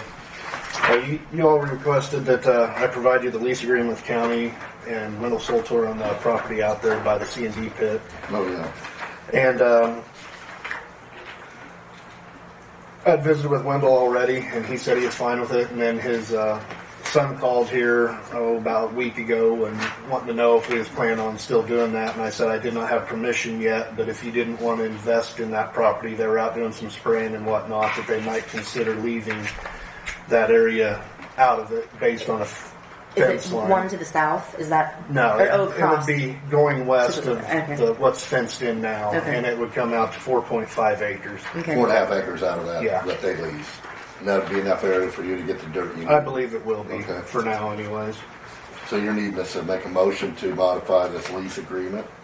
I don't even know if there has to be a modification, it's just that we need to let him know It would be less per The- acre or less acres to pay. We on. would have to less say, total acres, yes. we'd have to say to make an amendment to this lease agreement to, Well, the agreement says that they understand and acknowledge that they could lose ground based on future expansion and all that other stuff. nowhere here do we have to Only say four. that. Never says how much. How much? We don't say like 4.5 acres anywhere in here. Huh? We should get pretty specific in a lease. DC acknowledges and understands that Lesser intends to develop portions of this real estate for its own purposes or for the economic development of Lincoln County, and agrees that Lisi will work in good faith with Lesser to accommodate such development. So, I think basically what you're saying is And they're there showing will be right- fewer acres available for agricultural purposes, in that situation. So you need to just identify how many acres it is and reduce their. Exhibit A would change next to the last page there, and that 39.3 would get reduced by 4.5 acres. So if you do an amendment to that exhibit and then... Well, you could say approximately. Yes, let's do that. Because I you think may be Tracy off a said half he's acre or right. something. Yeah, if you could do that, and that'd say less 4.5 acres approximately. That way then we, Is that what you had calculated as one pit? because if you go out and if we dig up 8 acres, then he'd sue us because we didn't violate this. Yeah, we just squared that area off. It'd make it easier for them to farm and everything, and Sure. that way... I saw there where they Reference planted, and they point. didn't plant to the north of that one area. Yeah. So am I saying directly to the west of the first CD pit, or is it the second one? Because we're on number 2, correct? We're on cell 2. Yeah, Are we basically going that whole area going west. across from 1 and 2. Yes. So it's going to be that on the west side. Okay. Yes. Okay. I move. On the north side of the property. It'd Yes, be at the along north end. North fence line. I didn't measure how It'd many be total directly feet to the it west was, of but- cells 1 and 2. Yeah. And we had. Did we finish that plotting with Tanner? No, Okay. I don't think that was ever approved. So we need to follow finish that. through with I all move to amend Exhibit A to the county lease agreement with Mr. Wendell Stolter. Yeah. Reducing the total amount of acres by 4.5 acres. that. And I can call and let him know verbally for now. As the county is reclaiming the land at the north end on the west side of existing cells 1 and 2.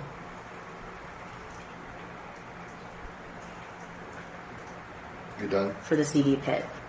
I'll second. Is there any further discussion? Dawn, did you get that entire motion?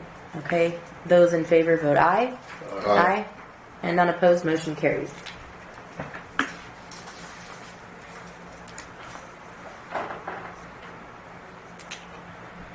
Did I have that chart that I just drew was my agenda? May I have that?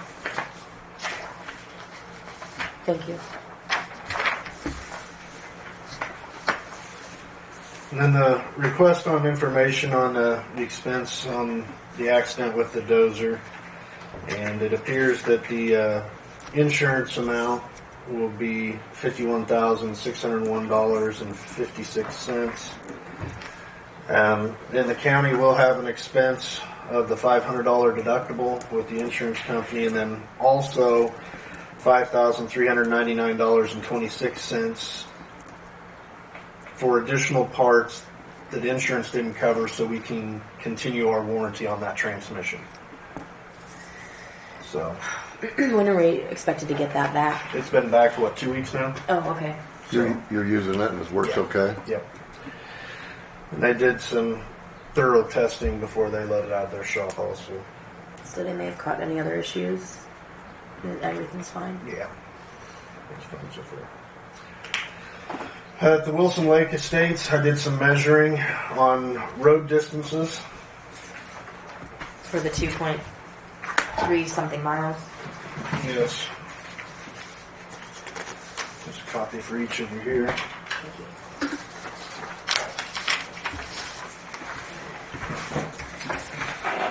And what I've measured is that the centerline road measurement, and it would be basically what we've maintained for the last 30 years.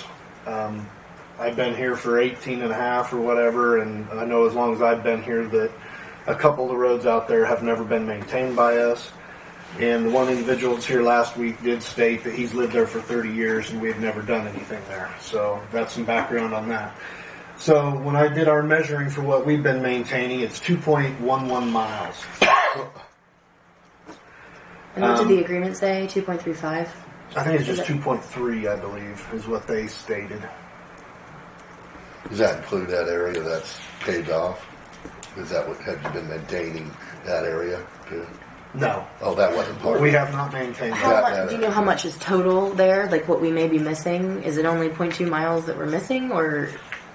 No, it comes up to like 2.35 with everything in there that was supposedly originally platted. Right. On that map that we saw. Yeah. Mm-hmm. But also, since it was originally platted, there's been approximately 480 feet that has been removed. And there's also been 815 feet that have been added in a different location.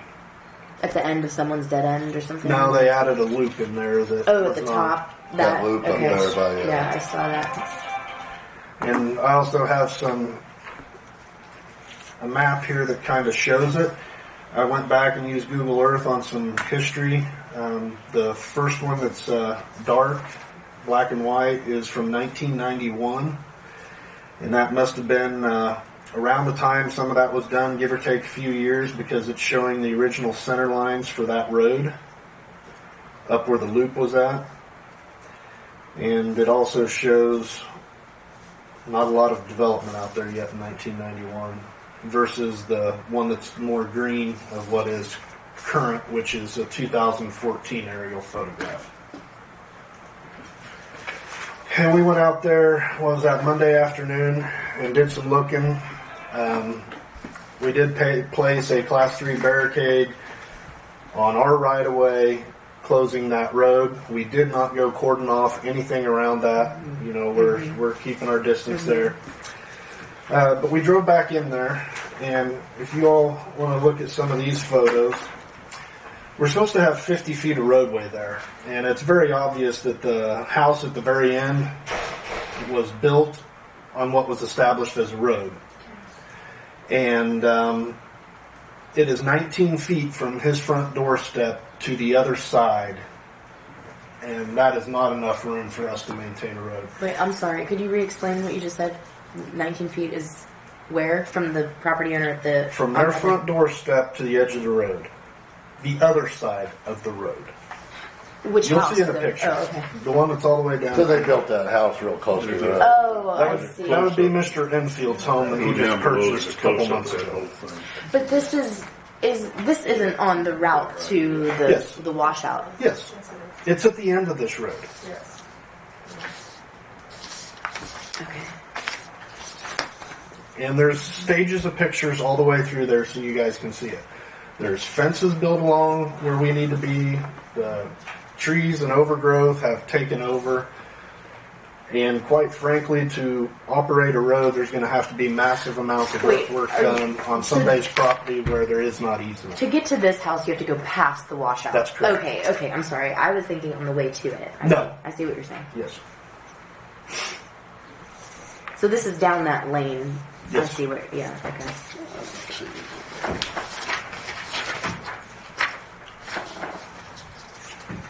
So, What are the state regulations for minimum maintenance? If you mark a road minimum maintenance, what is do you know what that means legally for you and for the department? it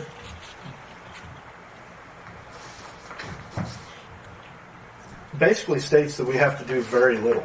I don't know if it states that we're required to blade it once a year, twice a year, anything like that. You know, it gets it to the point where I believe it reduces liability upon the county for a road that does not get traveled that much.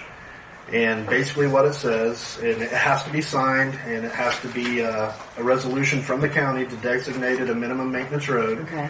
And then we have to sign it. It says minimum maintenance road, travel at your own risk. Okay. And that's what it states. You know, there's not a maintenance schedule or anything routine. I believe Who could make that determination? The board. the board can Well, make we a can- road a minimum maintenance travel We at your can- own There risk. must be some criteria, vehicles per day or vehicles per month. No. I don't believe there is. No, because we can actually close a road. We have to hold a hearing on it, but even if there's much contest, we can still close a road. Because it's our property to determine whether or not we choose to maintain it or not. And my question about this minimum maintenance is, Are you required to put gravel on a minimum maintenance No. once in a while? Or? No. it doesn't obligate the county to make it passable for bus routes, mail routes, etc. Does the mail get delivered down that lane? I assume. That's what I've been told. Well, Or there are is all the one. mailboxes up at the corner? Do you No, know? I delivered mail down that Down the one. lane? Yeah, Okay. before I clear around that curve. Where's that one picture you had? The only reason I know it because I substitute for Steve Cheney, and he had, and I went right down here and up in there before, which is right there, Michael, right here. I drove down that and then right up in here to mail. There's a woman there. Did you go north of there though? Yeah, and I did around that loop. No, not the loop. Up here? Right here. Oh, no, That's I didn't do that at all. No. Yeah. I did. I come down here and did. Where's it? Like, no, I didn't do that at all in here. That's not. That's the road in question. Well, that's still mail there. So Yeah, that's the one that. So I don't which know. they had We're signed probably private not- drive, we're no probably not- outlet, and now those signs have all been removed. well, maybe that's not our public Recently? road. Since the discussion we've had about it being signed private drive, they have removed those signs. Do you think that had been the person who was down there for 30 years? Just out of curiosity. I have not a clue who would have removed them. Not removed them, who had installed them? Or okay. Nobody can seem to tell me who has done See, it. there was a discussion with the mail guys there with Steve Cheney was saying he used to want to deliver there, but I think the postmaster said not to because that wasn't considered a mail route. They delivered to the box right there by that when you're coming off, right by the Yes, the fish, the tackle bait place out there.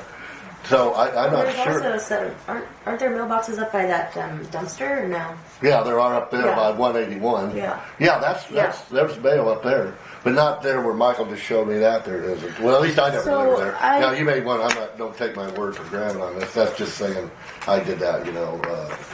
Back then I didn't deliver there. So. I think this boils down to two things. On one hand, we have an agreement that we see was proposed by our own highway department to maintain 2.3 some miles of road there. And the Attorney General opinion that says because the county approved the plat that we are obligated to provide services and it is public roadway. And on the other hand, we do have the statute that clarifies if we have not done so for 20 years that we can exempt ourselves from obligations there. Or I believe we should have them survey all of those roads to where they were originally platted and find out how many structures are built upon this roadway, whether it's that location or anywhere else. And I think it should be their responsibility to get the roads relocated into a condition for us to take care of, like the statute says. It's kind of burdensome to the county to be able to have to pick up the the tab to provide this road when they have actually decided to build on top of it. Yeah. That's their choice. And the county never did at any point say, hey, can we build here type stuff? Not since I've been here. And probably not the prior administration and the administration before that. Yeah. You know, they took it upon themselves to build it where it's convenient for them, and everybody else can just deal with it. But now we got to pay for it as taxpayers. I disagree. Well, two things. I mean, it would be the commission's responsibility to have an idea of what's going on out there. It is one of the only housing developments in our rural area outside of our cities that we should have some, and that's none of our responsibility until now. So I do think that's a poor administrative situation with prior boards. However, I will say that we don't want to impede that sort of development because it's beneficial for the county. I mean, we receive a fair chunk of our income in our residential tax on our homes just from that particular development. So there are two ways to look at it, I guess. We want to preserve what's there. We want to, aid the people that are requesting for the county to step in, even though they haven't necessarily been in good communication up until this point, except I do see the correspondence that they brought in where the county then tried to remove themselves from the obligation of that area, and the homeowners association said no. Whether they had that power or not, I can't say, but it does look like the county made a promise and then tried to revoke their obligations under that promise. Dawn, we didn't find any signed agreement, did we? Or did you look? I did not find any signed agreement. Okay. And I did not find any motion in the minutes where they approved it. The agreement, but I have where the road supervisors suggested that you approve it, or the board approve it, and then it moved on. And then I have later on where they did went out and got bids for guardrail installation, and then I got minutes in which they said that the guardrail installation was completed and phase 1 of the project was complete. So it looks as if they were acting on the agreement, but there was no formal adoption of the agreement. That sounds pretty typical. Did it state where they placed the guardrail? Yeah, I wonder which guardrail it would be. I think so. I believe it would have to be along Hell Creek Road, whatever that is. I printed all of the minutes. They're upstairs. Because that's the only place there's guardrail. There's nothing within the Lake Estates that has guardrail that I'm aware of. Okay. Well, I think we need to do a little bit of deliberation on this again. So the situation where they had the landslide from that road, and you've got that cordoned off now, right? No, we did not. You didn't do. You put a sign in front that said "road closed." Right? Back. We had suggested that the road that we're already grading. Yeah. And at one time we were thinking. So you're saying maybe that's not even our responsibility. Well, I'm saying I think there are two ways to look at it. I mean. Well, we need to determine. They're my constituents, and I'm going to say the county's already been choosing to grade down the hill and to the left, but they didn't grade down the hill and to the right. And you're saying someone built a house practically right on the lane, and it's not really a conducive area to be using our size of equipment to maintain it. However, we could deem it minimum maintenance and do things such as maybe send the plow truck through there or something. Well, I was just curious. Last time everybody was here, we was thinking what to do about that. The landslide, because that's a dangerous thing, and we have to determine if we're going to be responsible for that or not. And if we are, then we need to fix it somehow. With maybe get an engineer. Well, it becomes. We were talking about getting an engineer to determine what was needed there, and then go from there. But Michael's saying maybe it's not the responsibility here of us, since it's kind of a mishmash of policies the way they've operated out there. And that's a good point. But that also falls on the responsibility of the county. Say that again. What worked well for them in the past was great until they had a big project like this, and they don't want to tackle it themselves. They don't want to make this pay for it. Well, but the argument can be made that they haven't expended a massive amount of county resources No, most for of them it- to exist there and Well, pay most their of it was taxes. private because these guys, people would buy a lot out there, build a house, and then make their own road to it. And then you just kept doing that out there. So then you, But the one map, that's what the Attorney General opinion says. The map that is there that includes this particular road was approved by the Commission. Yeah. Had they not taken action on it, it would all be private. Yeah. But the Commission took action, which... then you. So you think therefore we were agreed to make public roads or claim them as public roads. We have the power to request Attorney General opinions. So if we want to do that, to get a clarification into the future and say that this particular section of road we haven't maintained in 20 years, does this statute apply? And we can get a new Attorney General opinion. Yeah. And we have the power to do that, and we can also send them the old one and have them kind of review what has happened since that determination. What year was that? 1977 was the original plating. But the AG opinion, what year? 1991. Is the road that has the house 19 feet into the road, is that part of the issue here? Yes, it would be if we end up making it a county road. See, it's been signed and taken care of as private for at least 30 years, as the one landowner states. You make that's living that there. as a county road. That house has a problem then. You are correct. either have to acquire the land or remove the house. And if you noticed, it was straight up a hill like Yeah, this. you can't acquire. Is that So our they would job have to build that They road? would have to remove the house to give you the right of way that was plotted out the first time. And that's not the only place that's been Homeowners done. have a responsibility. Up where they built the loop, Yeah. there's a garage built within the original platted roadway there also. Yes. What's our county attorney's opinion? We have not We seen haven't her. talked to her about this. I don't think I haven't, or we haven't. I can see an opportunity for this to go to the court.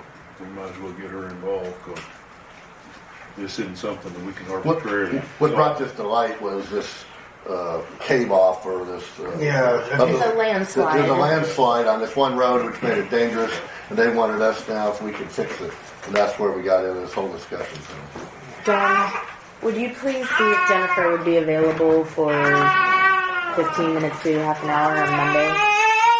Here's also some pictures from 2011 where they just took it upon themselves to do work, and they actually closed the road with their excavation work and had law enforcement out there. They did that themselves? Or? Yeah. Who was that? Who was that Kenny Brandon? Kenny Branda was doing the work. He's kind of like their old contractor, sounds like. He builds everything out there, I guess, as far as dirt construction. And So they've really done their own work. they do whatever they want, whenever they want. Yes. Well then, But it was up to prior commissions to put a stop to that. I mean, the commission never in the came to past was light, happy though. That to, was the but they issue. were happy to collect the new taxes. And let's not think that we didn't know there were new tax rolls being collected. Seems to me like we better get the county attorney on board here pretty quick. I asked Dawn to schedule her, so that's already taken care of. In the here, interest let of me let time Alexis today, look at it here. You want to see that, Alexis? I do. And in the interest of time, Michael, would you please bring this back to our attention next week? And if you can co-schedule with the county attorney to be here, that would be wonderful.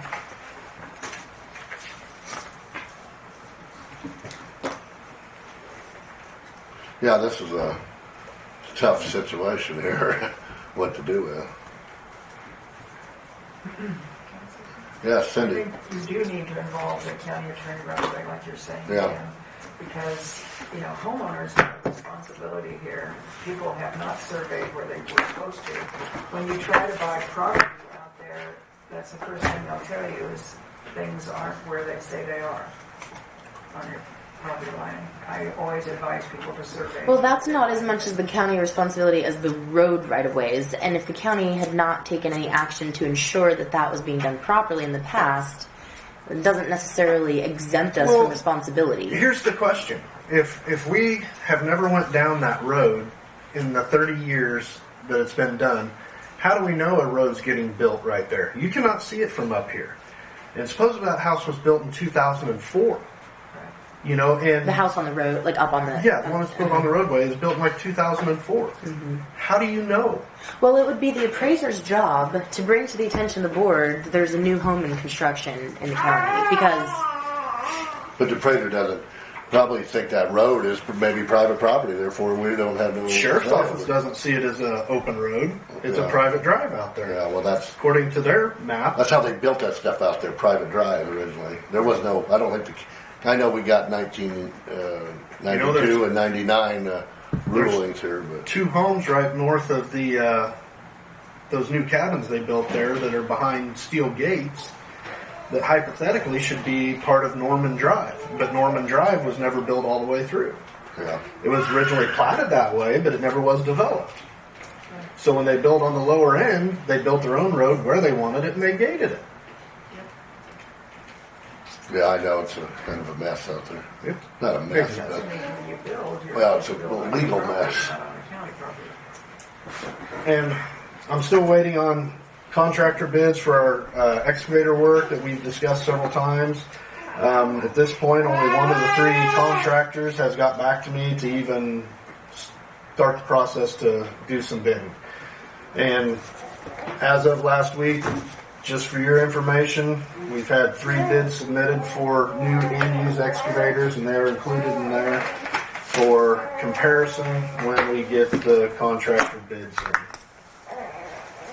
These are all 3 separate bids. Yeah, this is fully. Yeah, yeah. And there's 3 different. Are these for us to keep, or you want back, or?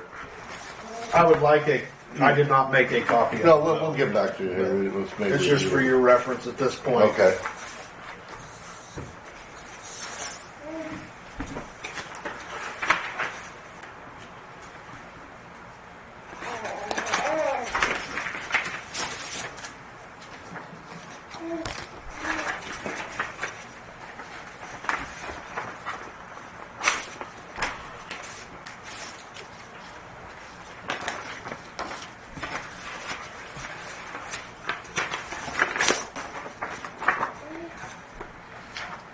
Okay, I have one here from Jeff Bender at Prime Products. And That'd be fully equipment. okay, fully. I'm looking for a model number here. Model 330 GC, no year. Doesn't have a year listed.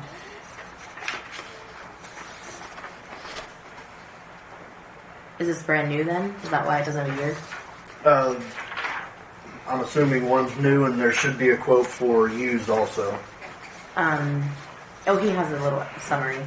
2015 329E excavator out of our rental fleet with 2942 hours on it.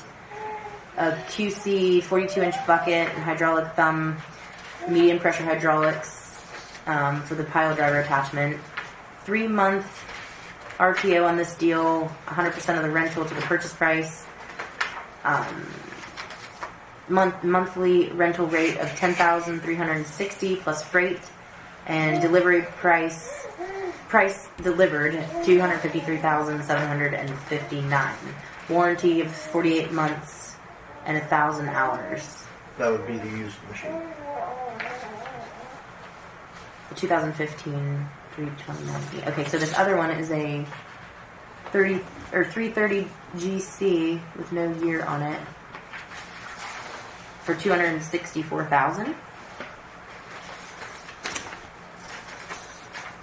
How does that make sense? Because you're able to take advantage of that government discount when you buy new versus purchasing used. 12-month unlimited hours, 84-month or 3,000 hours warranty.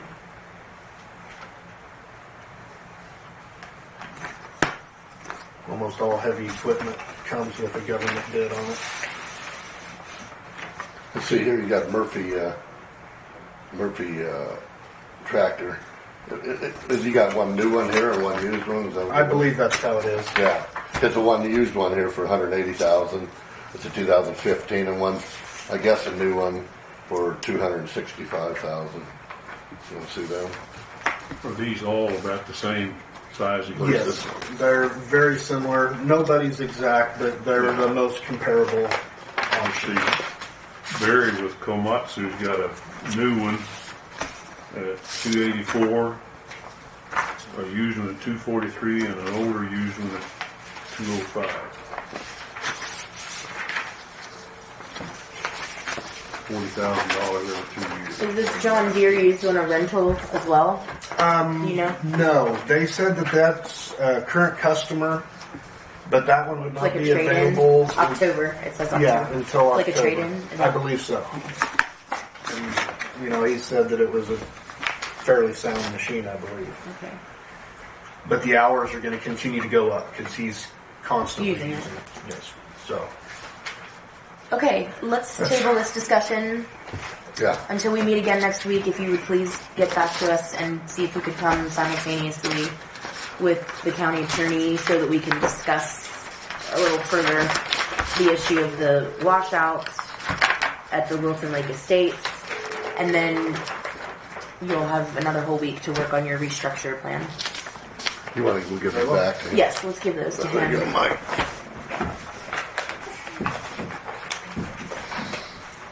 Also, Mr. Schneider called again about his roads over there and finishing them up with sand from the, what is that, 40th? Alm Sand Pit. Yeah. 50th, Union and 50th Union and and 45th. 45th and 50th. From the creek bridge going north to his driveway where he'd turn, he said, I guess you guys sanded that once, but he said you didn't complete it. Maybe you did now by now. We just did it that Oh, day, yeah. you did, okay. Last Maybe that's week, good. last And Monday. also David Wacker was saying that one bridge, that culvert, he thinks maybe someday maybe want a bigger one on Union in between 20th and 30th. There's a lot of water come from the north there, and it kind of washed that road bad. I know you got 100 of them. I'm just saying, he told me that, and I said we'll work with you guys. And he thinks there should be a bigger culvert there because there's a tremendous amount of water come through there. Yeah, we'll actually do that. Between 20th and 30th or 30th and 40th? Maybe 30th and 40th. Because we've talked about putting one in at... It's the one right by just east of his house, or east of all his pheasant pens up to there. Okay. That would be between 30th and 40th. 30th and 40th, yeah. Yeah, it's something that we've discussed because we put in a larger one upstream, But maybe there too, because he said that it gets so plugged and the water runs and washes gravel into the ditch, to the road or to the field to the south. And I know you got 100 of these. That's just something he was wanting to request. Yep. Okay. Thanks. I know you're getting a lot of it's busy time. Well, all this weather we had. Hopefully now it'll be dry and sunny like this. You get to do more stuff. I'm hoping it stays this way. We are too, cutting weed here. Yes. At least for another couple weeks. For sure. Do you have anything else, Mike? I do not. Alexis, do you have anything? No, not until next week. Alrighty. Thank you. Thank you. Thanks. Okay, Mr. McCullough, Yes. we're ready for you. Derek Dick. Sorry, we're a little late here. No problem. Thank you. Important stuff, sound like. Well, Thank you. Yep.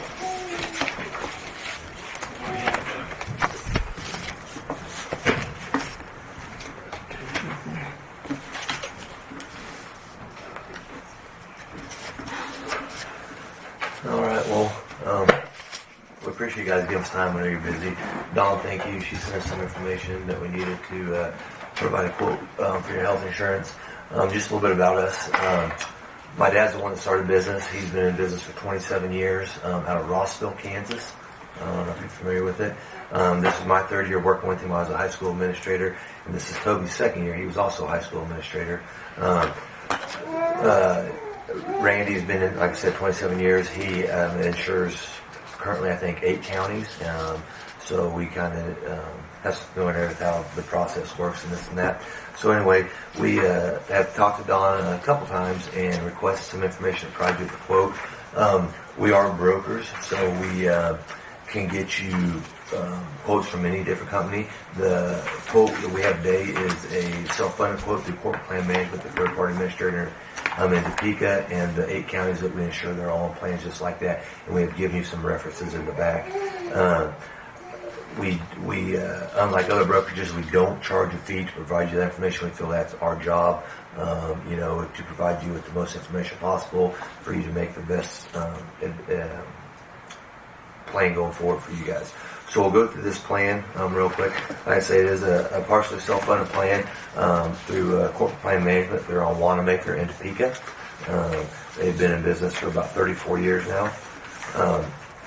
Page 2 of 8 at the bottom. That is talks contract. linked with your full insured plan, your state plan that you're currently in. Your plan runs from January to January, and everything is covered in that. On a partially self-funded plan, you have a contract link, but then we need some run-out period to cover any claims that happen late in December. So this is a 12/15, and that just says that your plan runs from January to January, but it allows for 3 months of run-out claims for anything that might occur late in December to get the claim all the way through the system and process. The next page, page 3, this is the first look at rates. Don provided us with a census, kind of your current plan makeup. With a self-funded plan, at the bottom there you can see the fixed cost only. That is what is considered true premium, but that doesn't pay any claims. That's just to administer the plan. The middle column there is fixed and expected. The actuaries looked at your group based off your gender, the age of your group, the location of your group. They think if those were your rates at the end of the year, you would have 0 left in your claims account, and we'll get into the claims account more in a second. But then that last column, the fixed to maximum, that is where we encourage you and strongly encourage you to fund at those rates, and then it runs just like your fully insured plan. You pay those rates, you have no more fiduciary responsibility. That would be your rates. Anything at the end of the year that is left over is the county's money that rolls over from year to year with them. And you can see up there in the middle, the actuary thinks that at the end of the first year you should have about $100,000 left over in your reserve account with you. And like I say, that is your money that rolls over from year to year. Page 4. We tried to match your benefits. We know you're in the state plan, and last year we actually took over new counties that came out of the state plan, so we tried to match your benefits to exactly what the state plan's benefits are. I know there's several different plans, a Plan A, a Plan C, and a Plan Q, so we hopefully have mirrored those benefits to exactly what they are now. A couple things that we did change with the other counties that switch over from the state plan. It looks like your prescriptions are a copay.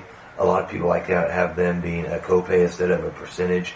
So that what might be something that we suggest is moving that to, I don't know, generics a $0 copay, preferred brand a $30 copay, and non-preferred brand a $45 copay.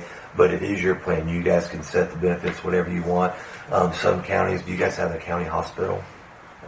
Some counties like to encourage their employees to use the county hospital, so they might have that office visit copay at $10 as opposed to $30.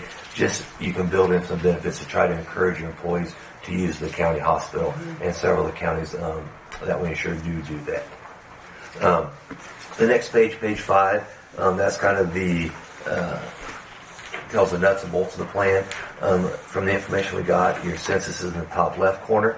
It looks like there's currently 61 people on your plan, and I'm assuming by the breakup of your plan, you guys do pay some towards dependents as well. We are currently paying 90% of the cost for any plan. Oh, really? Wow. That's very strong. So hopefully they appreciate that. And I can tell by your makeup where you have so many dependents on plans. I assume that was the case. In the top right corner, a specific deductible. There's 2 levels of protection now in self-funded plans that didn't used to be there. And the specific deductible, that is once one individual hits $25,000 in claims, the reinsurance carrier pays the remaining balance. The reinsurance carrier in this example is Companion Life. So once one employee is $25,001 or $2 million in claims, you guys only fund $25,000 to that. The rest of it falls on the reinsurance carrier. On the next part, the aggregate attachment point, the $504,000. Once the group as a whole, all the group's claims come together and equal that 504. Once again, the reinsurance carrier comes into place and pays the remaining balance of those claims. And as what's significant about that is we have 20 different reinsurance carriers that we use, and behind the scenes at renewal each year, we'll send that out to all 20 reinsurance carriers. It doesn't affect you. We don't have to get any information from Don. We don't have to issue new cards if you switch. But anything that was a one-time expense to the group, the current carrier, just like your full insurance now, they might try to recoup money to make up for that. We always use the example if someone had a set of premature twins, that's about the most expensive cost there is. So this Companion Life might say we had a set of premature twins, those babies cost us $2 million. We need to raise the rates to recoup some of that money. We'll send it out to the other different reinsurance carriers, and maybe Gerber Life next year says, you know what, those twins, they're out of the hospital, they're healthy, they're no longer a risk to us. We don't need to recoup any money. So we might switch reinsurance carriers from year to year, but it doesn't affect the group at all. Then once again, just the middle part is, just those that we've already talked about. The minimum again, the expected, the maximum numbers. It is, you can do it a couple different ways. You can just submit the minimum payment each month. And then the difference between the minimum and maximum, you can set that in your own claims account because that is your money. And then once a week, I assume it will be Dawn. Dawn might get an email from Court Plan saying your claims this week were $5,000. Do you give us permission to pay those claims? She would just simply respond yes, and then they wire transfer that money out and pay the vendors for you. Or if you want to submit the full amount of the premium like you currently do, you can do that as well. But we kind of like you to keep it in your bank account because it is your money that rolls over with you from year to year, and that's kind of how. How many counties do you currently have doing this? 8.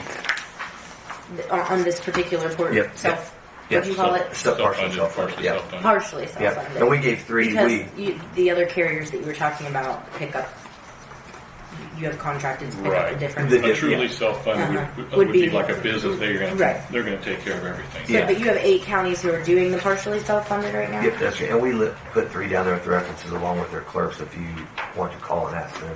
One of those is your neighboring county, Ottawa County. Okay.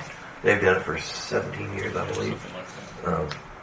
And the carrot is, you have those years where you have fairly healthy years, and just like now you have your maximum set in place. So if you have a maximum, you can't go over that. You don't. It is what it is.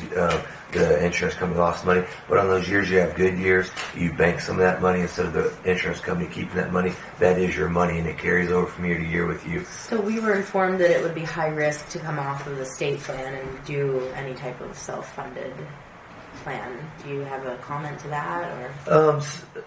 We hear that a lot. The only thing that what we've got is that years ago, and like I say, it hadn't been that way for probably 8 years, the aggregate attachment point where the group as a whole had that number that you couldn't exceed the 504,000 year case. They self-funded plans used to not have that, whereas they do now. Whereas what we kind of find more, a lot of brokers will sell it on the expected cost. The actuaries give a number that they think that'll cost them, and then if the group has a worse year health-wise expected, then they could come to you at the end and say, well, your money for claims was only this much. We need $50,000 more to cover that difference. That's why we will strongly encourage you to fund the maximum, and then it runs just like your fully insured plan does. There is no extra fiduciary responsibility. The only difference is at the end of the year, if you have money left, all that money rolls over with you. That money, you can't use it to buy a new bulldozer for tax purposes, but if you want to increase benefit, or if you want to reduce health insurance premium, any of that, you can use that. If you keep it in your local bank, yes, you do. It was not a lot, but yes, you get the interest. That's why we encourage you to put it at your local bank, because you would gain the interest on that. Good questions, very good questions. And it does happen. We have some of the counties, and maybe if you call them, that have built up 600,000-700,000 in there, and those are good problems to have. You kind of take control of your health insurance then going forward. So which county has been on this particular combination longest? Probably Ottawa. Ottawa County has. Hodgman County has been on for about 19 years, I think. Oh, wow. Through your company? Yeah, all through, and most of them through my dad, Randy. He's been doing it for 27 years. Like I said, this is my 3rd year. We gave you Gray County as well, because that's a recent one. They're just getting ready to renew into their 3rd year with us. But they were ones that I believe were on the state plan and left. I can tell you, at the end of their 1st year, they had $80,000 left over in reserve.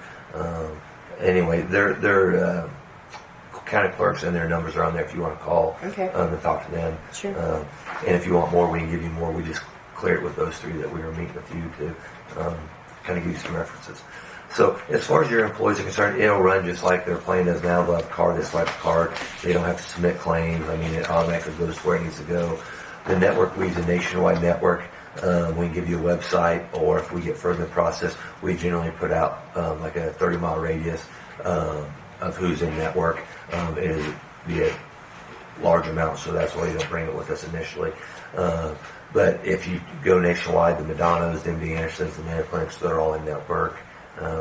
We very, very rarely have network issues. Occasionally we'll have some chiropractors that aren't in network, and that's about the only issues we really have with network issues. So in addition to formulating the partially self-funded, you do broker for the other Yeah, we broker providers. for them. And I mean, we you'll just, do a we've comparison. Yeah, we've always considered it our job, so we really don't charge a fee for that. But Well, how many of your counties have gone just with Blue Cross instead of doing the partially self-funded? Of the 8 counties we have, they are all on this plan. Wow. Just like this. One did, I believe it was Hodgman, left and went to Blue Cross, and the very next year they came back to this plan. Interesting. What would be the weighing, determining factor when a county does that, or that it financially makes more sense? I mean, just numbers wise. I mean, if the rates are lower with Blue Cross, it makes more sense for them to stay there. Whereas you guys in the state plan, like I said, we had a lot of familiarity with the state plan because 2 plans just came on last year with us from the state plan, so we kind of knew those rates where your rates are cheaper. There really is not a high risk because your rates are cheaper anyway, but any money that's left over you get to carry over with you. So the biggest hurdle we have is Blue Cross. It's such a strong name. It's hard to overcome that. We generally like to have employee meetings where we meet with employees and their spouses if they want to, and just answer any questions that at that point, like I say, we would probably give a directory that just shows within a 20-mile radius what doctors, hospitals, facilities are in the network to kind of ease some of that mind. The references, if you call them, I think that, I hope they would speak highly if they've been with us for 17 years, 19 years, and now 3 years of the references we gave you. So, but hopefully they can help with some of that. The state plan is, I think, comes out with rate increases twice. July and June. yeah, that's what we're seeing. Yeah, I mean, we were in you should be getting one right year now. Yeah, and ours, it's just at your renewal every year. Well, we had pre-calculated the increase for the middle of the year, so we went ahead and just made it a flat line price for the employees that they wouldn't experience the increase at the middle of the year. So we just averaged it ourselves and just started paying right away to try to not affect their paycheck. So, but this is our last year. I mean, I'm sure Dawn informed you. It's a 3 year. 3 years. Is that how they standardize 3 years of contract? This is a year by year. I mean, we try to say, the whole deal is you try to, go 2, 3, 4 years, get that reserve account built up. But if at the end of the year something happens. So do you charge by fee or commission? No. That fixed cost that we talked about at the beginning, we get paid through that. The reinsurance carrier gets paid through that. So what those rates are, I mean, there's no hidden fees. I guess there's a one-time setup fee of $20 per head. That'll be on the first invoice, but that's just a one-time fee. But other than that, there are no fees. Throughout the year, we like your employees to be comfortable with us. If they have a question, we encourage them to call us. We know Dawn has a lot on her plate that, especially, I don't know if you got your other position filled yet. I know that you were down. Oh, okay. We do. We have, all 3 of us are here now. So okay, well, I thought someone in the office. HR. I'm sorry. I see what you're saying. We had a missing commissioner. Okay. But we know Dawn's got a lot to work with commissioner, so we do try to handle any of that we can. The 1095 forms at the end of the year, all the compliance stuff will be done for you by corporate plan. Try to make it for you as easily as we possibly can, for sure. A few pages back, the next couple pages is more wording, 6, 7, and I guess page 8, that's the different plans broken out to what the prices are, depending on enrollment. It could fluctuate $1 or $2 here and there. It just depends on who would enroll in what plan. The next page, Toby made a little sheet here, just kind of side-by-side comparison to what you're currently doing. Benefit-wise and rate-wise. Your dental is included in yours. Is that also with Blue Cross, or do they use Delta Dental? Delta. It is Delta, okay. Yeah. We always use Delta Dental for our dental. The next 3 pages, well, I guess there's one more, shows the dental rates, but then the following 3 pages are 3 different Delta Dental plans. One is a 150/50 plan, one is a 180/50 plan, and one's a 190/60 plan. And those numbers just, Diagnostic and preventative are all covered at 100%. Your twice-a-year cleanings, treatments, they're covered at 100%. The basic stuff is either covered at 50% by the first plan, 60% at the second, 80% the second plan, and 90% of the third plan. And then the major stuff, the restorative, the prosthetics, covered at 50% of the first two plans, 60% of the last plan. But like I said, we always use Delta Dental. We've had a couple that we used in the past that kind of had issues with them, so we just strictly use Delta Dental. And then after that, there is a Surrency Vision quote. I don't know if you do any vision. That's what we have. Oh, okay. Right. Working well for you. I haven't really used it much. Well, that's good. That's I good. guess it is. It's Delta Dental's vision product. Some of the counties sure are out in western Kansas, and Surrency's not as strong out there, so we use VSP or something different out there. But if Surrency's working for you, that's what we use as well. I'd like to add, like on the color chart, these are the rates that we could best figure from the Kansas plan back in 2018. We can usually get on the State Department and see what the 2019 rates are, but they didn't include them this year for us. So it was kind of going based on last year's rates. Okay. Now, do you perform the function of an enrollment, come and do a seminar or PowerPoint, some kind of introductory issue, and then do you take phone calls from the individual employees? Absolutely, on a daily basis. Okay. Yeah, the enrollment process is that. Yeah, we like to come out. We know the road and bridge guys to the counties. We know that they're sometimes hard to track down, so we'll be happy to go to their shop or garage, I think is what he called it, and meet with them and do that there. Everything's done online. Some people like pen and paper, so we can do it either way. But you're available to assist in that process, because I absolutely. know, there's a generational gap in the technology acclimation, so you can... My dad's old school. He's all paper and pen. Yeah. We're slowly trying to, get things online. Probably just explain a little bit about the office. It's a family-run business. I'm one of the oddballs out, but it's mostly a family-run. Melissa's in the office. Randy's wife Karen's in the office, and she does quite a bit of Aflac and other things. But Melissa does a lot of customer service for us. And plus, when we're in the office, we take calls as well. But how many corporate plan groups do we have total? We currently have 84. 84. Wow. And we, even though corporate plan is a third-party administrator, and sometimes you would call them for your claims questions or benefit questions, we encourage everybody to call us first, because we like to be in the loop of what's going on there. So. Where's Rossville? Brookville? Rossville? Where's Rossville. It's just west between of Topeka. Manhattan and Topeka. Okay. Right in the middle of it. So, are you K-State fans? Yeah. We've insured the K-State Athletic Department for 20 plus years.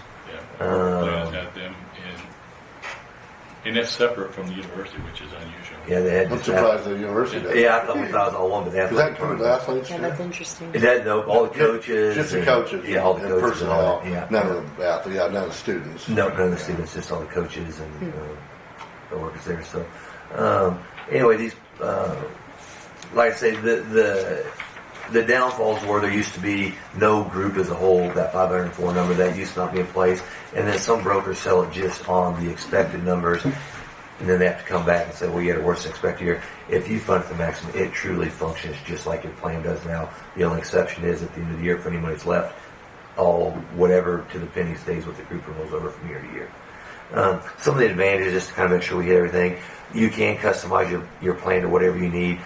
We didn't hit on that enough, but a self-funded plan, it truly is your plan. We don't just say, hey, make up the benefits. We kind of mirror what you're currently doing. But from there, if you want to include your county hospital, we can include a stronger benefit from there. We, kind of look at one thing that I said is maybe the prescriptions, make that a little bit stronger of a benefit. Third-party administrator. Can we do anything to encourage use of local pharmacy? Absolutely. Yes, and like local county health department. To get testing or blood panels or something like that. There are flu shots.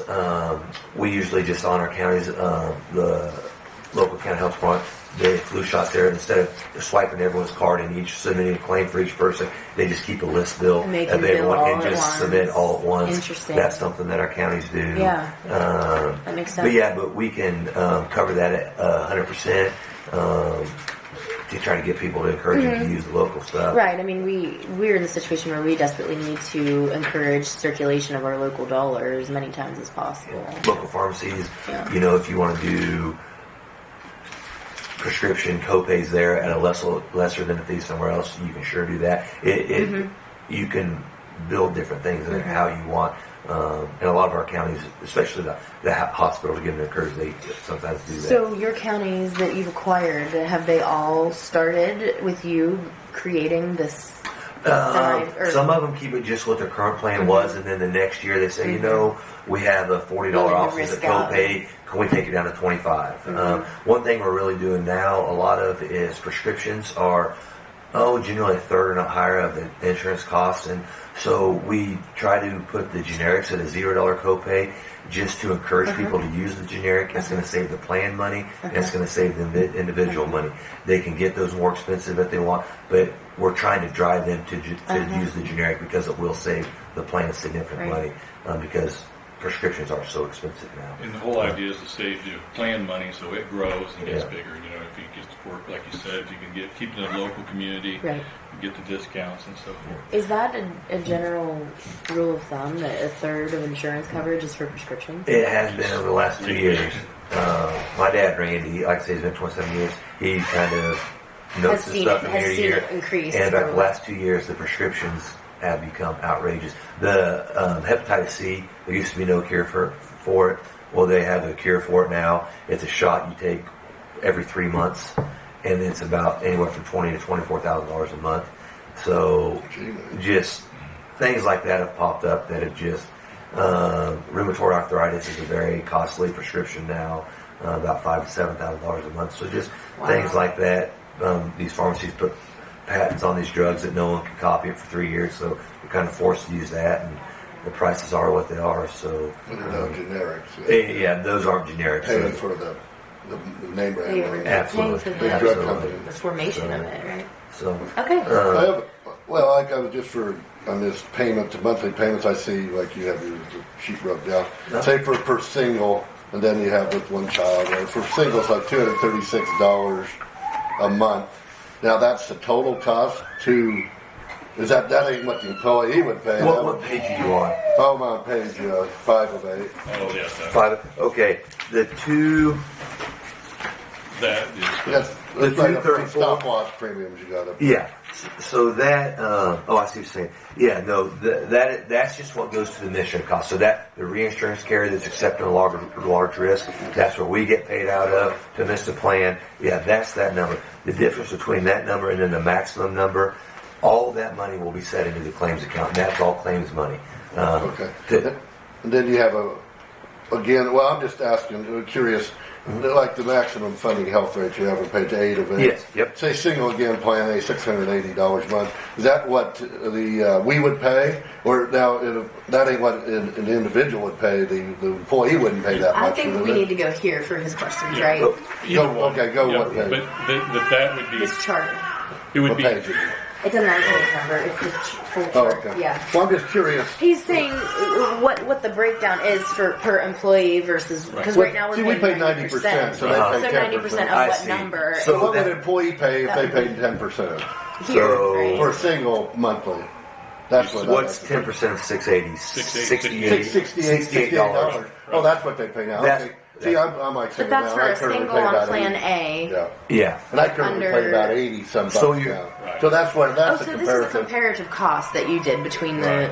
Yeah, and like I say, the state plan, these are the 2018 rates. Yeah. So it looks like on the. Right This there. is what we currently have. Well, or did have. It's a little higher than this now. Mine pays like Because I that. think it's $2,200 now for the. Well, I got about 80 some bucks a month, but Right. but I think that may be dental and vision. Yeah, that's total cost. Yeah.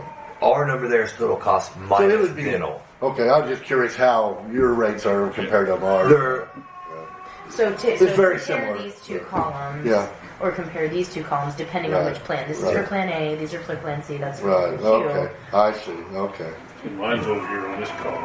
He's Free. free hey, that's a good place to be. retired military. We But don't- okay, we I don't really understand. work I understand.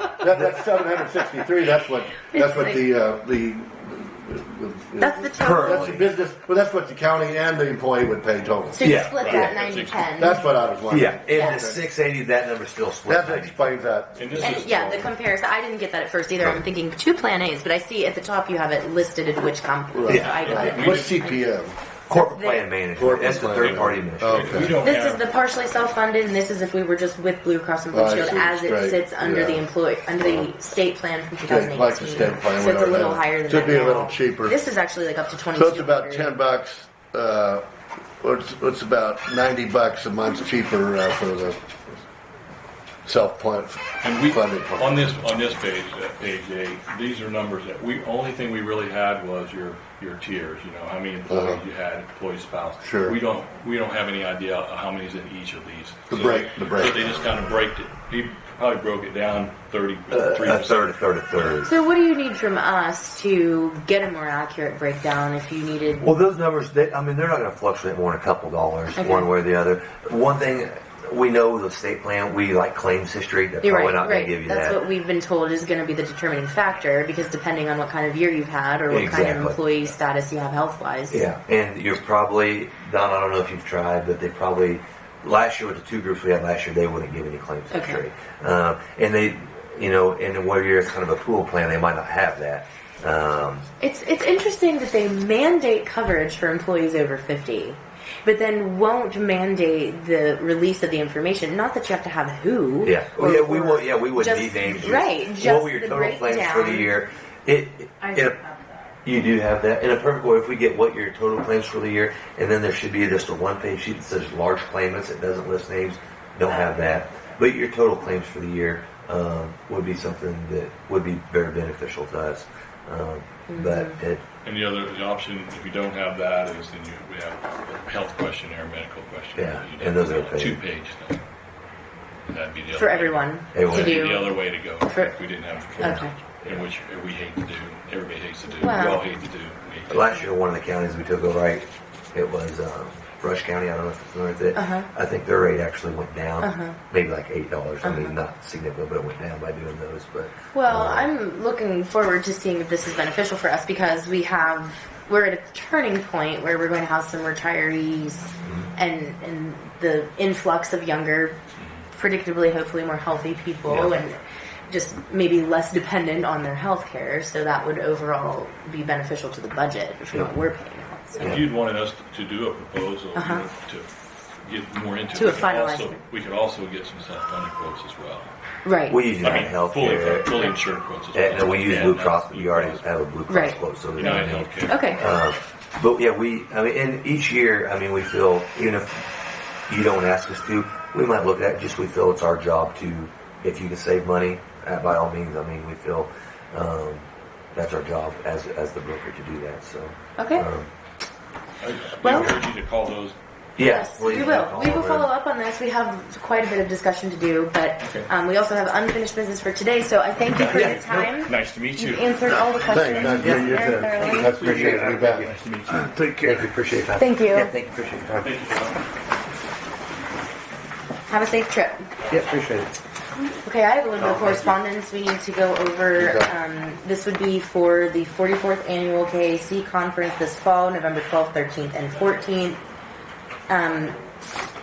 Association of Counties. Right, and unfortunately, the best one that I loved is the initial one for the new, but they wouldn't have that this year because Well, not till after the election. After an elect, well, they would in January. in Like when I got one, it was like a Was it couple weeks January? after. Okay. I went to it. I would highly recommend that. It's excellent. But What's this one for? this is November 12th, 13th, and 14th, and this is the annual, like the big annual meeting.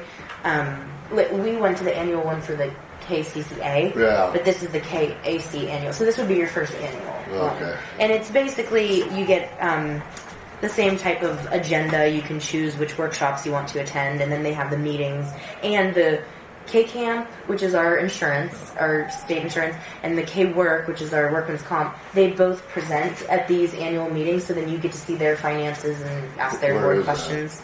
This will be it's usually Overland Park. Wichita. Oh, Did they okay. change it? Hold on. All right. They rotate, but yeah, but return to recycle. Doesn't say.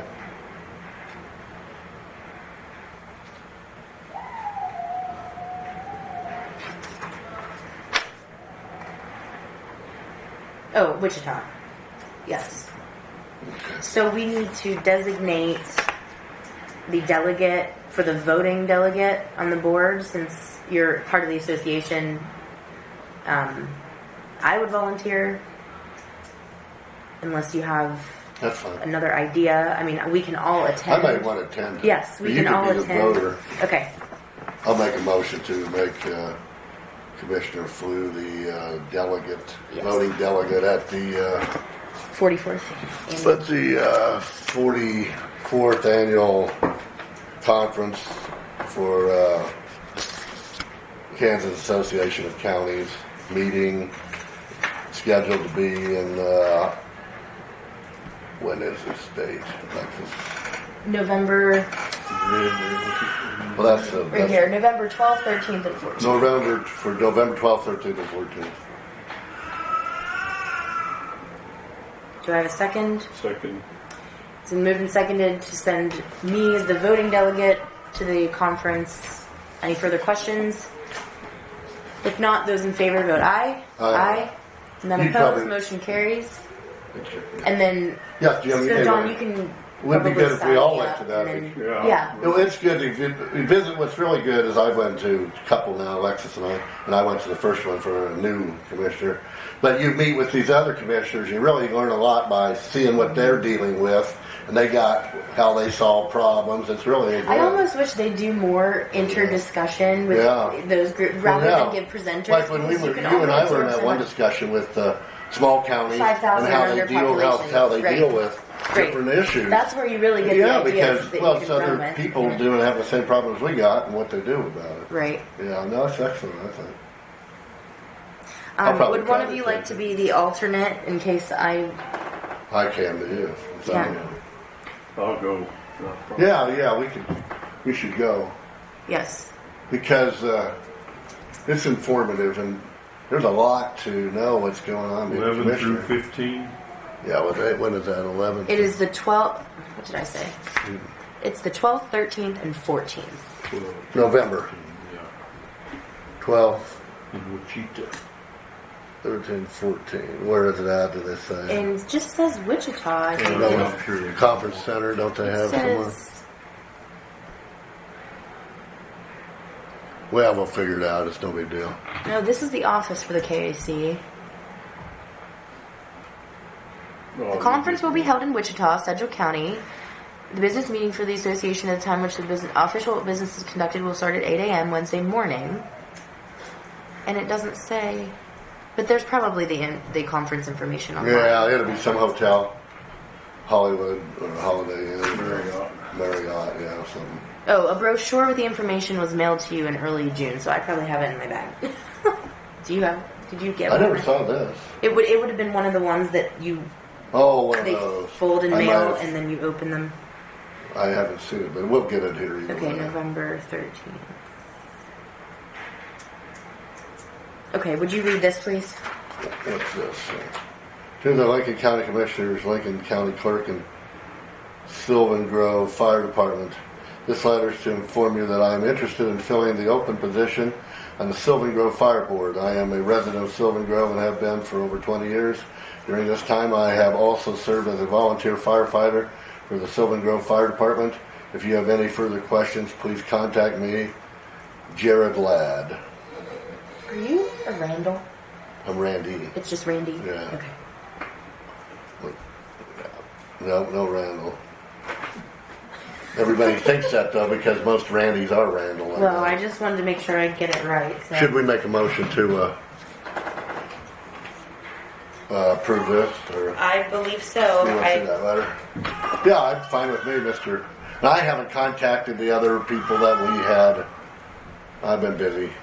Have there been other applicants or? Well, there's other people open. We advertised in the beginning of the year, and there were still open seats. There's open boards So- like other repeater board, but there's open other ones like here. Just voting Mr. Ladd in, wouldn't? Yes. presume somebody else taking that position. No, it was my job to contact Mr. Cherry, whose position expired. He does not wish to remain. This person wishes to take his place. So We have other open ones, a bunch of them in there, and then Right. Alexis was going to call some, and I were going to call some, just to see if they want to stay on, a lot of those people. right. So I move to appoint Mr. Gerald Ladd. Gerald. Yeah, I'll second that. They're good people. to the Sylvan Grove Fire Board. It's been moved and seconded by Commissioner Gableman, second, for the appointment to the Sylvan Fire Board. Are there any other questions, further discussion? If not, those in favor vote aye. Aye. Motion carries. This means we don't want Willis Becker driving a fire truck anymore? Okay. He was his If you would please look at the minutes from the last meeting, Mr. Gableman, you weren't an attending acting member, but you were there. No, but you could give your opinion if you want something changed or you were at the meeting.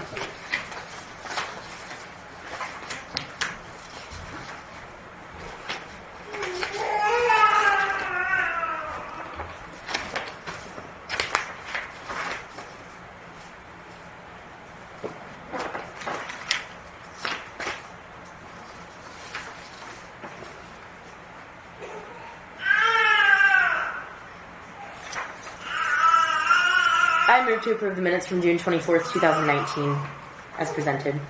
One second. I didn't really see anything that needed changed. No, me either. All those in favor vote aye. Aye. Aye. Abstain. One abstention. Motion carries. Which counts as an aye vote. Yeah. And I've reviewed the June 28th meeting. We paid the payroll. We had another meeting Friday. I've reviewed that also, and I'll make a motion to approve the June 28th, 2019 special meeting minutes.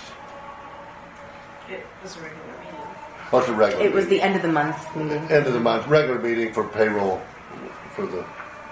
We had other discussions also. I'll second. If there's no further discussion, those in favor vote aye. Aye. And motion carries. On our one issue we talked about too, about the highway director Yes. ad, Don emailed us a draft of, and I kind of like that. But I guess, are we going to be in hold now for what we discussed with Michael about that? Or are we going to pursue, just go ahead with that? I think we need to I had one. receive You applications. can go ahead and do that. Well, I think it's a good. You're going to have that position created. I just Yeah. want to see how he's going to put it Yeah, together. Yeah, And I had one issue with that ad, and it's that. What was it? Well, it's not a big deal, but it is. It's let me look at it here online, or if I can find it here.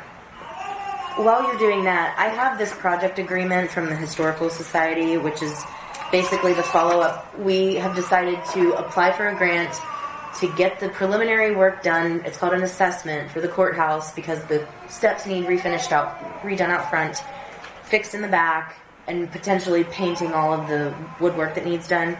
So we did get approved for a match share, and I think our portion was $7,500 or $7,800. I can't remember what we designated. When you let that contract, I would like to have input on it. This is the contract, so That's the signed agreement with the historical. this is the Society. it was signed on the 10th of the month. When you do the work, I would like to have some input on the work. You have a safety failure out there. With what? Handrails, when they're wet, they're slick. It's Okay. like putting your hand on ice. You need to have those. They don't do any good if they're wet and slick, and you're going to fall down. That's ADA. You need some action on this, Alexis? No, I think this is just, we're receiving the official copy. Dawn, do you keep this? Yes. Okay, I'll take that envelope. And then, are there runners in those drawers yet? The rails? No, that's what I said. I haven't. Okay. I haven't. Okay, I will come in eventually and file a bunch of things because I have, How many of those do you need? there's, It's legal. well, they're legal size. Yeah, Do you I've have? got a half a dozen. There are reasons 4 why drawers. I don't have any. 4 drawers. We could get the legal size folders and still just put our regular down in them. You have any hangers in your? That's what I mean. There's nothing in them. Do you gotta have buy the that. rails? No, I don't have the rails. Well, I do, but the rails I'm using, the hangers I got. We need to just get rails and Wonder if, stuff. I haven't looked. One thing, Alexis, Have some here somewhere. here's the thing. Let me It says, open this. Go ahead, read it. On there, I add, it says post-secondary education of 5 years experience required with an engineering background preferred. I think that's fine, except I know I've talked to some local older guys here who are very expert in stuff. I don't know if we should say post-secondary required because that may eliminate some people that maybe don't have that. I would say post-secondary education, 5 years experience, and an engineering background preferred. In other words, don't have the required for the post-secondary education. And I know that's what we want to get, but what if we got an expert out here that don't have that education, you know what I'm saying? And I think maybe there are a few of them out there. I've talked to some. So what I'm saying, if we say we got to have...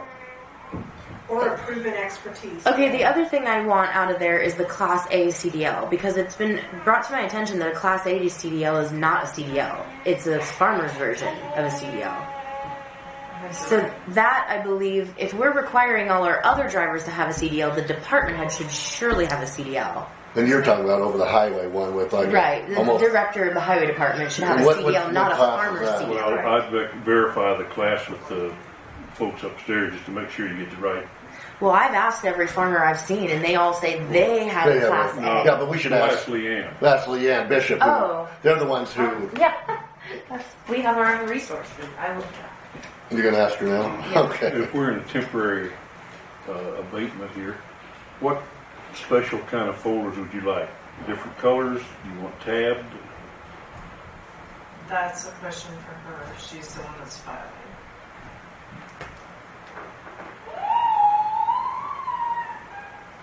Well, if I knew, it would help when I raid my supplies.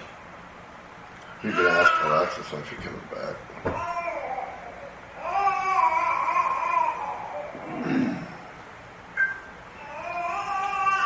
And the ad, Don, that you put on, I thought was okay too for what you're wanting. If you want to back up assistant county clerk. No, well, it's not that. It's a part-time person. Part-time. Yeah, that's what I mean. Not just a part-time job for you.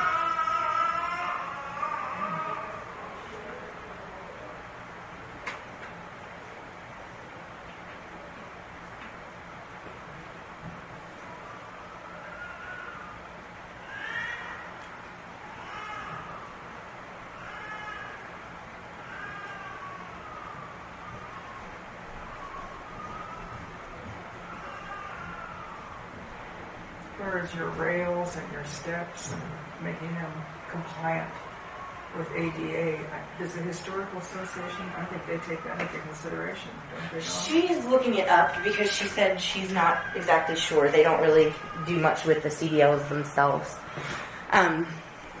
So maybe, I could be wrong. She said she would think Class A would be the highest level. No, I'm not sure. I know some farmers don't even have them. You don't even have to have a CDL for a farmer. Doesn't it matter? Doesn't it have to do with how many miles? You might be. I think if you get on I-70, you might have to. Highways you drive. But like a lot of these guys, Stay within the state of Kansas. state of Kansas, yeah, a lot of these farmers will drive to like now harvesting wheat. They don't have them, but they may legally they may need to. But I don't think it's ever enforced much. Now, if they had an accident, then maybe it'd come into question. I think farmers can operate within 150 air miles of their place of business without having licenses and tags. Right, and for hauling their own commodities. That's right. Now, they can't haul for somebody else, then that's But you can haul your own grain or cattle or whatever. At least that's the way it used to be. I don't know if it still is. So, But I'm just saying. okay, so let's change that last sentence then. We'll say 5 years of experience required with post-secondary education and an engineering background preferred. Yeah, that's fine. I just don't want better? somebody who would, because I've Does not talked to some apply people because they around don't here. have their bachelor's. Right, and there's some awesome people that, there's older than me, but they may be interested Well, here. and I will clarify that in the job description that we approved, it says, and we'll have to amend the job description a little bit then, but Okay. it says that it could be a VOTEC degree. Yeah. So just because they went to school doesn't mean it's a bachelor's. It Yeah. could be an associate's, it could be a VOTEC, So- but something beyond high something, school. I don't yeah. think that this position is appropriate for a GED. Right. No, I agree. Well, GED. No, but I'm just. Or even a But there are diploma. some. I mean, either or. There's some excellent people who are I helpful. understand. Like Bob Howe probably didn't have no degree in nothing. And No, but we're looking to I know, go I know. on. Yeah, I know. yeah. I know exactly what Yeah. you want. We want to get somebody very qualified. Yeah. But we don't want to exclude anybody that's very, very good too. I We understand. can always. There are people that have yeah. tons of You years know, of experience and I that know can some never here. get in school. I've talked to some here in Lincoln County who may be interested. Okay. So that moves me on to the next item, which Mr. Doe works directly under us as emergency manager. And Mr. Gableman, I'll just start off by saying I've had a little bit of an issue justifying why Lincoln County created a full-time position for emergency manager, because Russell County and Ellsworth County share that position. Now, that only brings me to this discussion because there's a request for overtime here.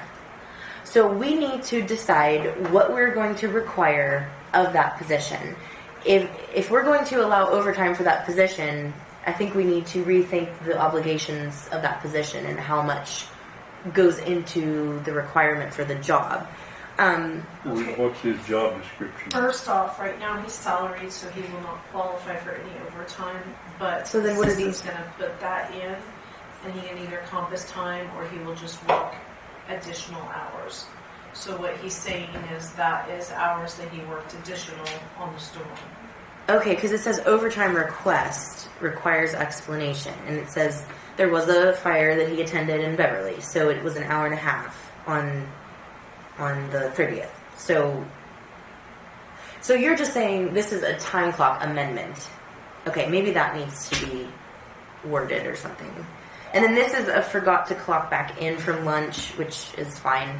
That's going to happen occasionally. And then this is 2.5. See, I was taking this as an overtime request for pay, not just a. That's to put onto the time clock because he wasn't here to clock in. He took his time from home.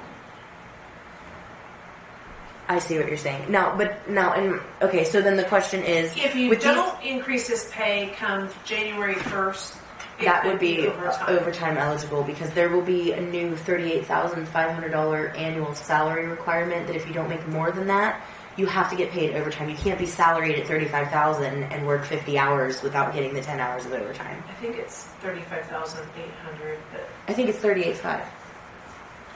I think. Kansas or federal? Kansas. federal. Oh, it's federal? Yes. Okay, maybe I'm wrong all the way around. Damn, we got to raise Pam's pay. Do you? Okay, so then let me get this straight, Dawn. Is this a request for his 2.5 hours that were off the clock because there will be 2.5 hours missing from the clock in another day? And then we'll need to add it. Okay, so can he not fill these in after the fact and say, like at the end of the week? He listened to the training, so yes, he could. Here's what I'm saying. Okay, we know he worked last night. So if his time clock, if he doesn't punch in until an hour and a half later this morning, because he worked last night, then this slip will say, I had an hour and a half the night before, so I came in an hour and a half late. This just, to me, looks like a request for overtime. The way it's, do you see what I'm saying? It kind of is in its realm, because personally, when you have a salaried employee, I'm sorry they work whatever hours it takes to make them work, but you allow your department heads to comp their time out during the week. So you guys need to make that decision, I guess, because for me, right now, well, not necessarily right now, but prior, whatever it takes to get the job done is what I'm supposed to work. And you're on salary, so it doesn't matter anything. They are too. Yeah.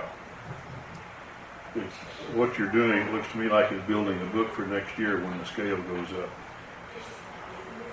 You either need to increase the salary so that they don't get overtime, or you'll pay them overtime for everything. So and then at that point in time, you need to make some decisions whether you need to or worthy of overtime. Yeah.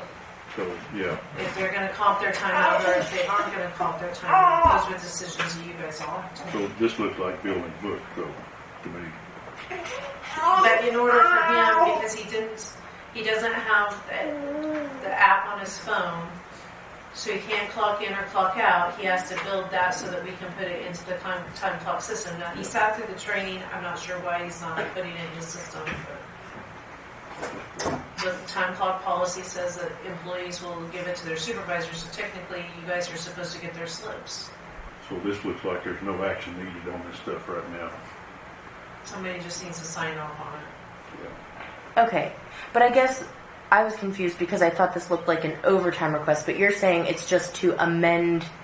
But we really don't. We really would want these at the end of the. Well, it's Monday, so it should be the following Monday. But the time clock policy says to give it to the supervisor as it's occurring. Okay. We're the supervisor of him. Okay. The supervisor. Okay.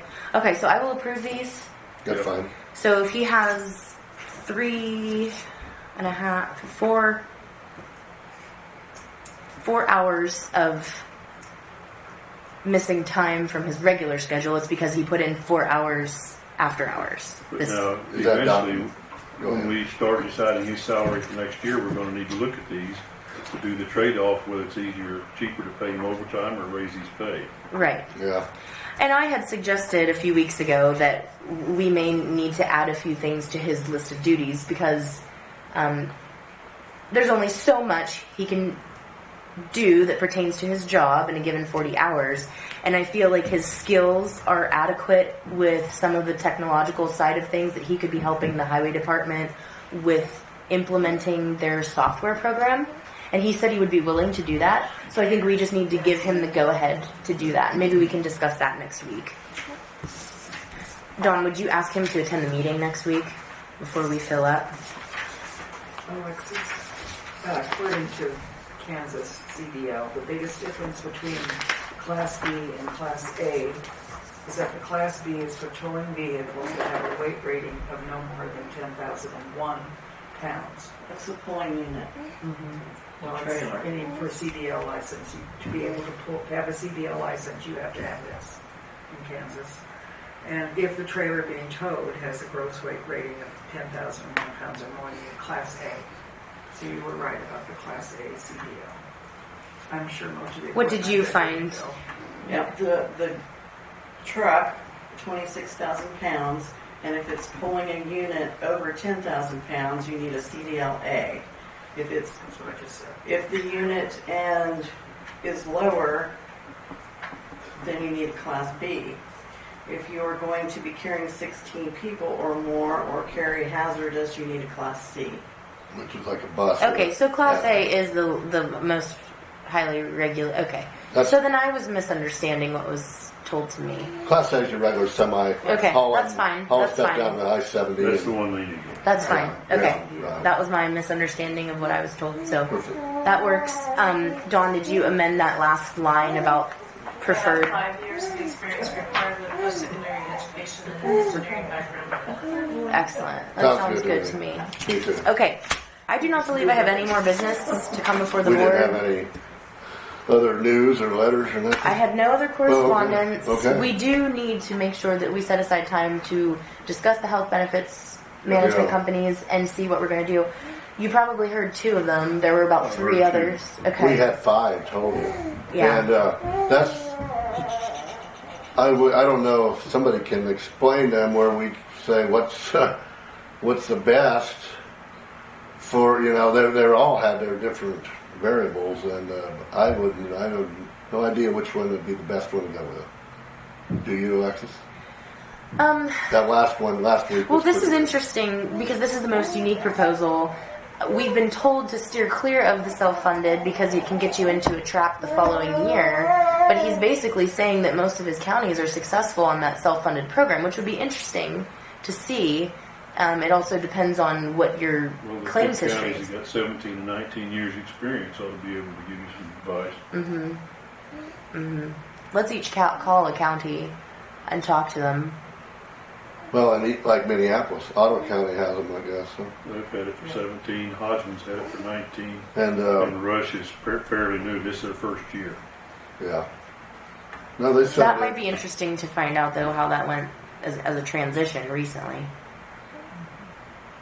Well, I'll call Rush. You Okay. guys, with your experience, call the other two. I could call Ottawa if you want. Alexis. Okay. Just You're going to call Ottawa, you're going to call Rush, and I'll pick another one. Hodgman. That narrowed it down. okay. Okay. Now, see, last week that other group that was here, they had a lot of these ones west of us. These counties, didn't they? They were almost a bunch of them out here. They had like 10 counties west of us, but they supposedly liked them too. So, Which one does the most work to help in the clerk's office? well, there's some that the bigger ones are going to have more HR help probably, and which would be good for Dawn, and because then they all say they're going to talk to the employees and tell them how it works and explain to them the problems and this and that and so forth. Right. But who's better, who isn't? That's just it's difficult. I think, and it's complex. It gets complex because you got all these variables and how you pay them, how do they get paid, and then Okay. how you know. And Dawn, you are correct.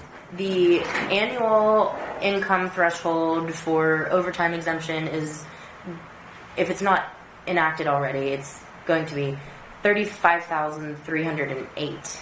So I knew there was an 8 in there. I had it in the wrong spot. I apologize. But that gives us a little more leeway. Well, and I still haven't had a chance, but I will figure out which department heads are affected by that. Okay.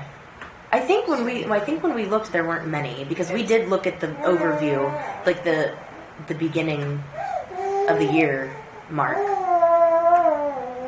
So, okay, so next week we will have department head evaluations, the sheriff's department evaluations, and we will have Jennifer hopefully attending to speak with us about the highway department, about the washout at the Wilson Lake Estates.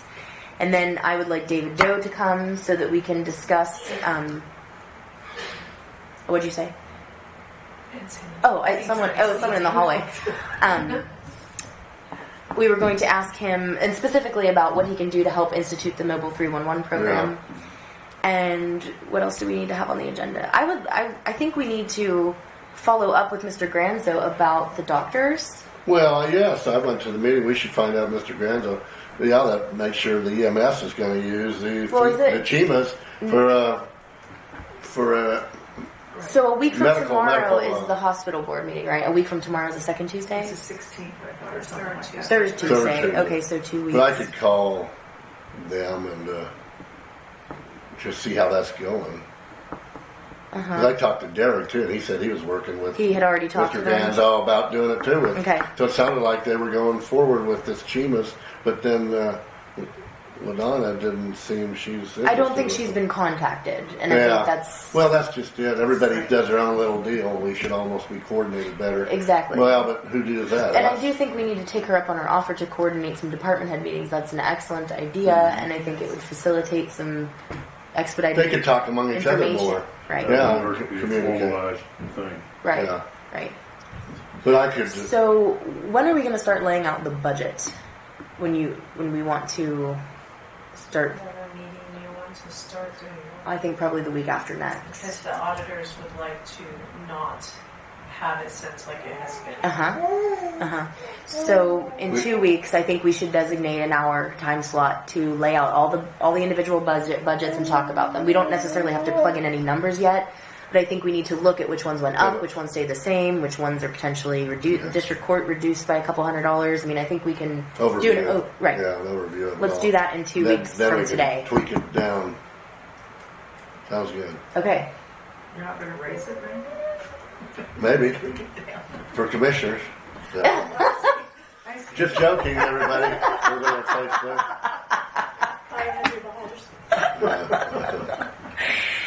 I have a motion that I'd like to present next week. Okay. And it goes along, I move that agenda items be presented to Member Gableman for his subsequent publication and the agenda items not be presented less than a week, and I'll rewrite that. What I want to do is take agenda away from her. The book says that we're supposed to publish it anyway, and I'd be happy to do that. And there's no reason I can't do it as well as she can. And that when people apply for an agenda item, they give it to me. And we can't accept an agenda item on Friday and expect to process it on Monday. We don't have time to look at it. We don't have time to think about it. We obviously could on some things, on reports and stuff, but if you're going to have a discussion, we ought to have a week to work things out. And I hate to just table an agenda item when we can take a week to do it. There are very few things that we do that require a 72-hour decision window.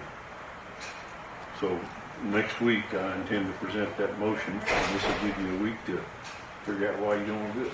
But that's one thing I can take away from Dawn that she doesn't need. Mm-hmm.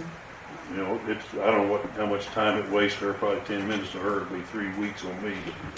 But that's one of the things, and my goal, one of them, is to lighten her load as much as we can. And that's the first thing I can do, that I can do that.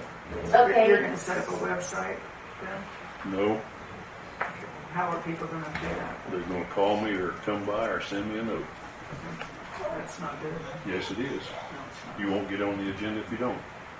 How's that? How about email? You got email, right? I got email. It's all published. Yes. Okay, so two things that we need to roll out on the table. One is we have been putting it on the county website, and there's no reason that you can't give it to Hannah or her office, and they could. That's not a problem. But the other thing is, when someone random wants to get on the agenda, they call the clerk's office. Okay, and she can say, call this number.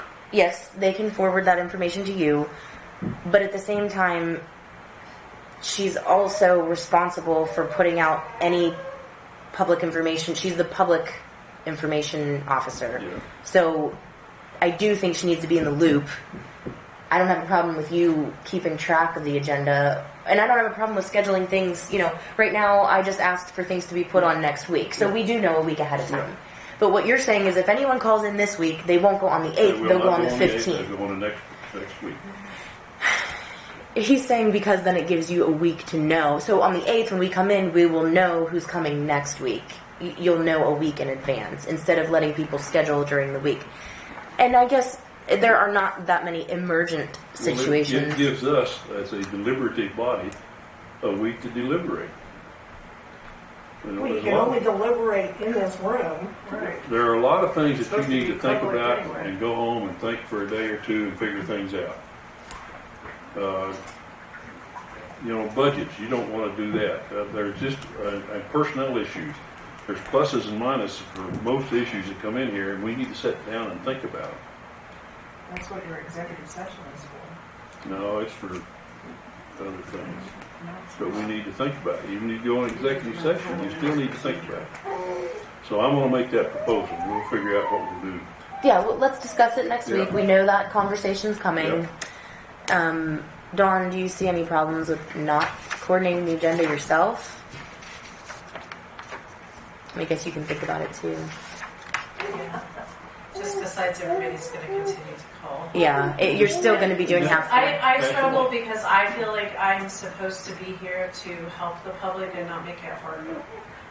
I also have a specific thing. She is a bystander. You all three have your job as commissioner, and you sort of have your own agendas. She has no agenda for the commission because she can't vote on the board, right? So she can put people on the agenda without a bias to their time frame, or not one that of agenda you is subject to our approval. It's not because she has it doesn't mean it's a published agenda. The agendas are approved with this board. If she puts something on there that we don't like, we don't have to address that. That's in the book. That's very specific on how that's what supposed page to work. is that? When you're elected, you can make that. You're appointed right now. So wait. I am elected. No, I'm elected. You're appointed to Nope. fill a position. Wrong. No, he has full powers as a commissioner. And I'm not opposed to have knowing what's on there ahead of time. I guess I just don't agree that if someone wants to call in on Wednesday because they really want to see us on Monday, I think we should try to accommodate them. We can certainly do that, but very few things are going to be that time sensitive. Right. I mean, there is We need to be a deliberative body and not a reactive body. We got a lot of things that we need to think about and consider before we start spending money and time for the county. Well, being on the agenda and being seen by someone that week doesn't mean you're going to act on it that week. They come, they tell you, then you deliberate, you can talk about it during the meetings, and then the following week or so make a decision. And so, I'm concerned about having a commissioner be in charge of the agenda. I think we're in that- charge now. It's in the handbook. We have defaulted to her. The book clearly says the commission sets the agenda. That's in the Bible. I can dig it out if you want. Yes, I mean, on any particular board, the chairman actually, or the president, would set the agenda for the meeting. However, I think and I have asked for Robert's Rules of Order in the past, and, whether it was good or bad or indifferent that we didn't do it, we've continued to make these time-segmented appointments, which has its advantage because you can limit someone. But it also has its disadvantage because when you really need a lengthy discussion, then the time isn't there, and then you're pushing it off another week, and maybe it is time sensitive. I mean, I've already had phone calls, have we decided about the landslide at the Wilson Lake Estates? And that's not time sensitive. Well, it is time sensitive. To them it is. Right. But it's not time sensitive. I'm not opposed to taking our time making the decision, Right. but I'm going to continue to get phone calls, and it is a time sensitive issue for someone on the other end of the phone. And That's not a decision we can make this afternoon. I told them already we were going to wait to talk to the county attorney, and that's before we even asked her to come next week. And the chair is So- usually responsible for the agenda. Right, and I don't want to do it, But to be I don't honest. think I know that sounds like a cop-out, but I You're want to do You're it. not organization. Fortunately, it doesn't say the chair has to do it in our handbook. Right. It says the board does. And Anyway, is I shall all make the three meeting. people feel We there's a beat that problem horse with in the... clerk doing it? But I'll Yeah, we can discuss it Yeah. further. And I'll Is make- there anything else that you would like to come before the board today, or any public comment before we adjourn? We have a partial agenda set for next week, so we're ahead of the game on that one. And I will adjourn until July 8th at 10 a.m. Thank you. Thank you.